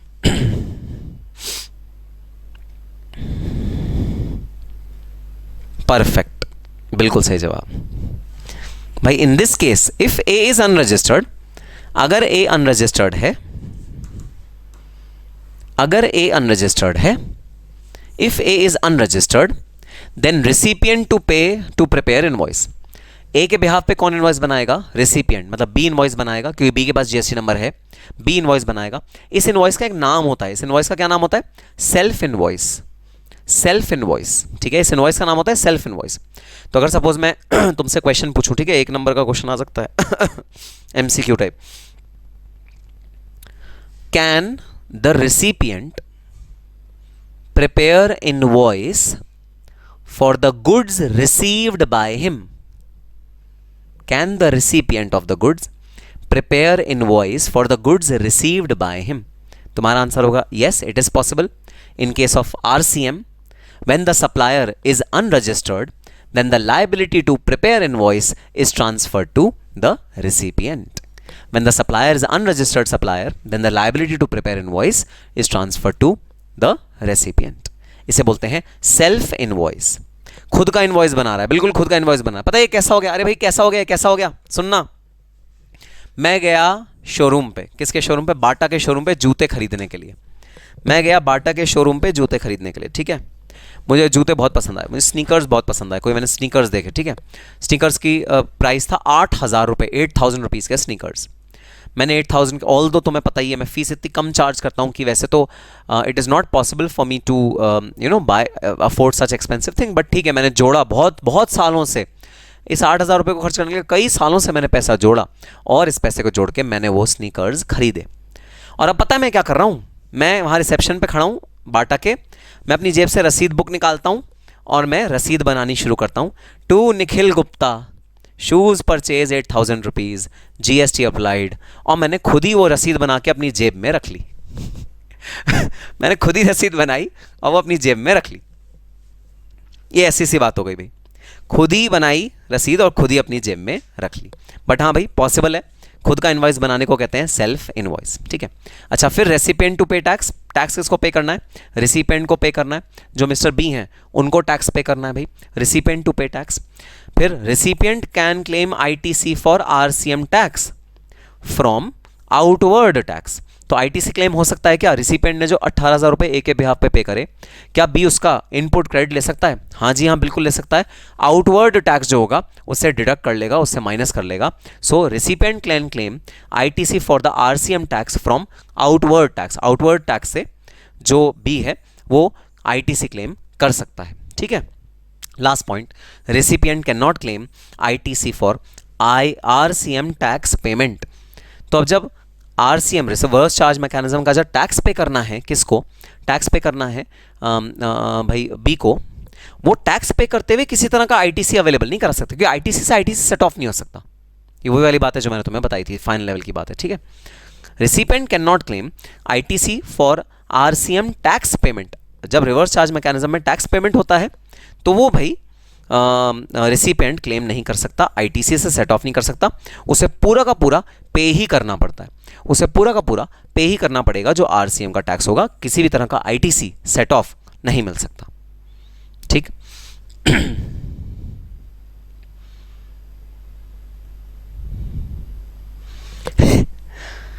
मैंने पहली बार सुना है कि लोग 8,000 रुपए के शूज़ पहनते हैं। करिश्मा शाह कह रही है, अरे करिश्मा शूज़ तो 10,000, 12,000, 50,000, 1-1 लाख रुपए के होते हैं, स्नीकर्स तो बहुत महंगे आते हैं। चंचल कह रहा है हम वो सोच रहे हैं ज़िंदगी में बस आपके जैसा गरीब हो जाए तो ज़िंदगी सेट है हमारी। ऐसा कमेंट कौन कर सकता है? आप लोग गैस कर सकते हो। हाँ जी हाँ, हमारे चंचल झा साहब, नालायक। चलो भाई आओ आगे बढ़ते हैं, आगे बढ़ते हैं। अब आएगी मज़ेदार चीज़, अब आएगी मज़ेदार चीज़। अब सुनो मज़ेदार चीज़, ठीक है। आप मिर्ची लग जाएगी, तड़का लग जाएगा दाल में। अब तड़का लगा देते हैं, ठीक है। दाल में तड़का, और बस और 5-10 मिनट की क्लास, उसके बाद ख़त्म करेंगे, ठीक है। अच्छा एक बात सुन लो ज़रा, एक बात सुन लो, अभी के अभी इमीडिएटली क्लास ख़त्म होने के बाद इसका मैं तुम्हें चार्ट व्हाट्सएप करूँगा, ठीक है, कोरियर व्हाट्सएप करूँगा। जो नेक्स्ट क्लास है ना, नेक्स्ट क्लास, उससे पहले ये जो 2 चार्ट मैंने अभी भी कराए, इनको बाय हार्ट करके आना। बाय हार्ट मतलब दिल से एकदम समझ के आना। ये चार्ट अभी क्लास इमीडिएटली खत्म होते ही मैं तुमको व्हाट्सएप कर रहा हूं अपने व्हाट्सएप ग्रुप में। अगली क्लास से पहले ये दोनों चार्ट तुम्हें बिल्कुल माथे में तुम्हारे एकदम फिट होने चाहिए, एकदम इनको बसा लेना अपने दिलो दिमाग पे, ठीक है भाई। याद रखना, ये काम ज़रूर करके आना, क्योंकि अब जो अगली चीज़ हम शुरू करने जा रहे हैं वो है इनकी सर्विसेज और गुड्स देखेंगे, जहां पर आईटीसी क्लेम होगा, जहां से पर रिवर्स चार्ज मैकेनिज्म लगेगा। अगली चीज़ वो करने वाले हैं, ठीक है भाई। ओए 18,000 के तो भाई चंचल भी पहनता है जूते। चलो भाई लास्ट एक और चीज़ सुन लो। अभी कोई डाउट्स नहीं, कोई मैसेज नहीं करेगा। बस ये जो कमेंट बाजी है इसको भी बंद कर दो बिल्कुल। मेरे लास्ट और कंसेप्ट एक सुन लो। सर ये जो रिसिपिएंट है ये तो रो पड़ा आंसुओं से रो पड़ा। आंसुओं से क्यों रो पड़ा? ये आंसुओं से इसलिए रो पड़ा क्योंकि बेफिजूल में इसके ऊपर 2 टैक्स लायबिलिटी आ गई। एक तो आ गई सप्लायर की, एक इसकी खुद की। तो ये तो बेचारा आंसुओं से रो पड़ा, रो रहा है, मतलब नाक से नोज़ी बह रही है और बोला नहीं जा रहा, हिचकियाँ आ रही हैं बहुत ज़्यादा, आँख एकदम लाल हो गई, आँख में पानी पानी पानी पानी बह रहा है, पागल हो गया बेचारा, पागल। 2 टैक्स लायबिलिटी आ गई मिस्टर बी के ऊपर, 2 टैक्स लायबिलिटी आ गई। कौन सी? एक तो खुद की एफसीएम, एक किसी और की आरसीएम। 2 टैक्स लायबिलिटी आ गई बेचारे के ऊपर। बेचारे ने कहा, बेचारे ने भगवान से ऐसे कहा हाथ ऊपर करके, हे भगवान इससे अच्छा तो मैं काश अनरजिस्टर्ड पर्सन होता। हे भगवान इस प्रताड़ना से, इस दुख से, इस प्रॉब्लम से तो काश मैं अनरजिस्टर्ड पर्सन होता। काश मैं अनरजिस्टर्ड, मैं भी रजिस्टर्ड ना होता। जैसे मिस्टर ए रजिस्टर्ड नहीं है ना, काश मैं भी रजिस्टर्ड ना होता। सर मेरा भी रजिस्ट्रेशन छीन लो, मैं ये परेशानी नहीं झेल सकता जो जीएसटी ने मुझे दे दी है। मेरा भी रजिस्ट्रेशन छीन लो, मैं भी अनरजिस्टर्ड पर्सन की तरह काम करूंगा, मैं भी ये झंझट नहीं पालूंगा। तो गवर्नमेंट ऑफ इंडिया ने क्या कहा? गवर्नमेंट ऑफ इंडिया ने कहा अगर recipient of the services is an unregistered person, ध्यान से सुनना, तड़का लगा रहा हूं, तड़का दाल में अब छौंक लग रहा है। घी को लाल मिर्च रख के और उसमें थोड़ी सी जीरा और अजवाइन मिला के खूब तेज गैस पे जलाते हैं, खूब तेज। जब उसमें पुटक पुटक पुचक पुचक पुचक पुचक पुचक पुचक पुचक पुचक पुचक पुचक ऐसी आवाज़ निकलने लगती है, पुटक पुटक पुटक पुटक पुटक पुटक, और एकदम जब तेज़ गर्म हो जाता है, उस पर से भाप निकलने लगती है, ठीक है, तब उसे सडनली दाल में या छोले में या राजमा में पलट देते हैं और बड़ी तेज़ आवाज़ आती है, तड़का लगाने जा रहा हूँ, तड़का। सुनना बड़े ध्यान से। अगर मिस्टर बी जो रेसिपिएंट हैं वो एक अनरजिस्टर्ड पर्सन है, तुमने ऑलरेडी जवाब दे दिया, कोई अनरजिस्टर्ड क्यों होगा भाई? उसकी इनकम इतनी कम है, 7 लाख रुपए, 10 लाख रुपए, 12 लाख रुपए, 20 लाख रुपए से उसकी टर्नओवर इतनी कम है कि वो बेचारा रजिस्ट्रेशन लेने की उसे ज़रूरत ही नहीं है, उसने रजिस्ट्रेशन ली ही नहीं। मिस्टर बी ने रजिस्ट्रेशन ली ही नहीं, वो एक अनरजिस्टर्ड पर्सन है। लेकिन अगर उसने कोई ऐसा गुड खरीद लिया, कोई ऐसा गुड खरीद लिया जिस पे आरसीएम एप्लीकेबल है, अगर उसने कोई ऐसा गुड खरीद लिया जिस पे आरसीएम एप्लीकेबल है, तो उस बेचारे गरीब को, कौन गरीब? बी गरीब, जिसकी टर्नओवर कितनी है? 2 लाख रुपए, 4 लाख रुपए। हो सकता है वो एक छोटा मोटा पनवाड़ी हो, भाई पनवाड़ी होते हैं, कई बार वो ड्राई फ्रूट पान बेचते हैं, तो पान के अंदर काजू वाजू सब कुछ डाल के बेचते हैं। और काजू मिस्टर बी ने किससे खरीदा? एग्रीकल्चरिस्ट से खरीदा, बेचारे फार्मर से खरीदा। फार्मर पे जीएसटी की लायबिलिटी नहीं है, पान वाले पे आ गई जीएसटी की लायबिलिटी, पान वाले पे जीएसटी की लायबिलिटी आ गई। पान वाला कह रहा है दुहाई हो सरकार, दुहाई हो, दुहाई हो जीएसटी काउंसिल, दुहाई हो, मेरी टर्नओवर तो सिर्फ साल की 2 लाख रुपए है, मैं तो एक छोटा सा पनवाड़ी हूं जो एक छोटी सी जगह पे बैठ के अपना धंधा चलाता हूं, मुझसे जीएसटी वीएसटी के कंप्लायंसेस ना होंगे, मैं तो एक अनरजिस्टर्ड पर्सन हूं। तो गवर्नमेंट ऑफ इंडिया क्या कहता है? गलती गरीबी नहीं है, तुम गरीब हो, गलती ये नहीं है, गलती ये है कि तुमने एक ऐसा प्रोडक्ट खरीद लिया है जो आरसीएम में कवर्ड है। गरीब होना गलत नहीं है, गरीब होना गलत नहीं है, तुम गरीब हो इसमें तुम्हारी कोई गलती नहीं है भाई। 2 लाख रुपए का तुम पूरा धंधा कर रहे हो साल में, इसमें तुम्हारी कोई गलती नहीं है। गलती तुम्हारी ये है कि तुमने काजू खरीद लिए डायरेक्ट फार्मर से, जो आरसीएम में कवर होते हैं, और लायबिलिटी जीएसटी की अब आ गई है तुम्हारे ऊपर। अगर जीएसटी की लायबिलिटी आ गई है तुम्हारे ऊपर तो irrespective of your turnover, turnover से कोई फर्क नहीं पड़ेगा, 2 लाख हो, 50,000 हो, 10,000 हो, चाहे तुम 1 भी रुपया कमा रहे हो साल में, कुछ भी कमा रहे हो साल में, टर्नओवर से फर्क नहीं पड़ेगा। तुमको मैंडेटरली एक वर्ड लिखना एक वर्ड लिखना, मैंडेटरली, मैंडेटरली मतलब मजबूरन, तुम्हें मैंडेटोरली जीएसटी का रजिस्ट्रेशन करवाना पड़ेगा। जबरदस्ती है? हां जबरदस्ती है, तुम्हें मैंडेटोरली जीएसटी का रजिस्ट्रेशन करवाना पड़ेगा। You have to take registration because of RCM and comply. Comply मतलब वो सारे काम जो तुमसे एक्सपेक्ट किए जाते हैं as an RCM, as a recipient of an RCM, वो सारे के सारे काम जो तुमसे एक्सपेक्ट करे जाते हैं as a recipient of RCM, सारे के सारे तुमको करने पड़ेंगे, जिनकी लिस्ट दे रखी है यहां। कोई फर्क नहीं पड़ता, कोई फर्क नहीं पड़ता कि तुम टर्नओवर में क्या हो, तुम्हें रजिस्ट्रेशन तो लेना पड़ेगा।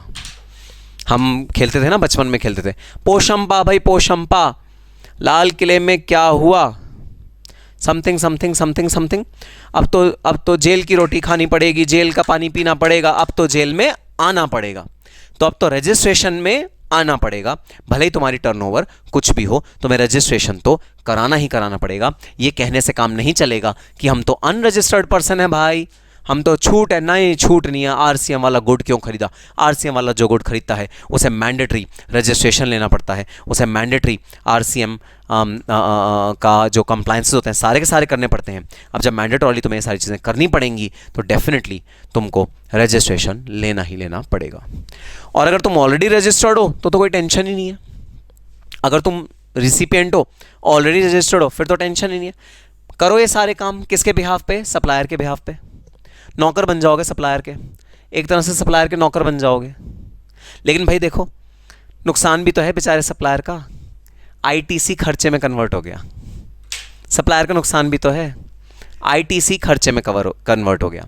लेकिन यहाँ पर बी का भी बहुत बड़ा नुकसान है, क्योंकि सारे कंप्लायंसेस जो पहले बी को नहीं करने पड़ रहे थे, ये वाले सारे, वो सारे अब बी को करने पड़ेंगे। और अगर वो बेचारा अनरजिस्टर्ड है तो मारा गया, बेमौत मारा गया। कैसे मारा गया भाई? अगर वो अनरजिस्टर्ड है तो उसे रजिस्ट्रेशन लेना मैंडेटरी है, उसे रजिस्ट्रेशन लेना मैंडेटरी है अगर वो अनरजिस्टर्ड पर्सन है तो। ठीक है भाई, तो भाई ये था हमारा रिवर्स चार्ज मैकेनिज्म का पूरा सेक्शन। इसमें 3-4 चीजें हैं जो ध्यान देने वाली हैं। नंबर 1, जीएसटी की लायबिलिटी कौन पे करेगा। नंबर 2, इनवॉइस कौन रेज करेगा। नंबर 3, आईटीसी का क्लेम कौन लेगा, किसको आईटीसी का क्लेम नहीं मिलेगा। तो प्राइमरीली ये 3 चीजें हैं जो तुम्हें इस चार्ट में से समझ में आनी चाहिए। नंबर 1, जीएसटी की लायबिलिटी किसके ऊपर आएगी। नंबर 2, इनवॉइस रेज कौन करेगा। नंबर 3, आईटीसी का क्लेम कौन लेगा और किसके ऊपर आईटीसी का क्लेम नहीं मिलेगा। अगर इस चार्ट से तुमने ये 3 से 4 चीज़ें कवर कर ली और अच्छे से समझ ली तो बस आरसीएम तुम्हारे लिए अब चुटकियों का खेल हो जाएगा।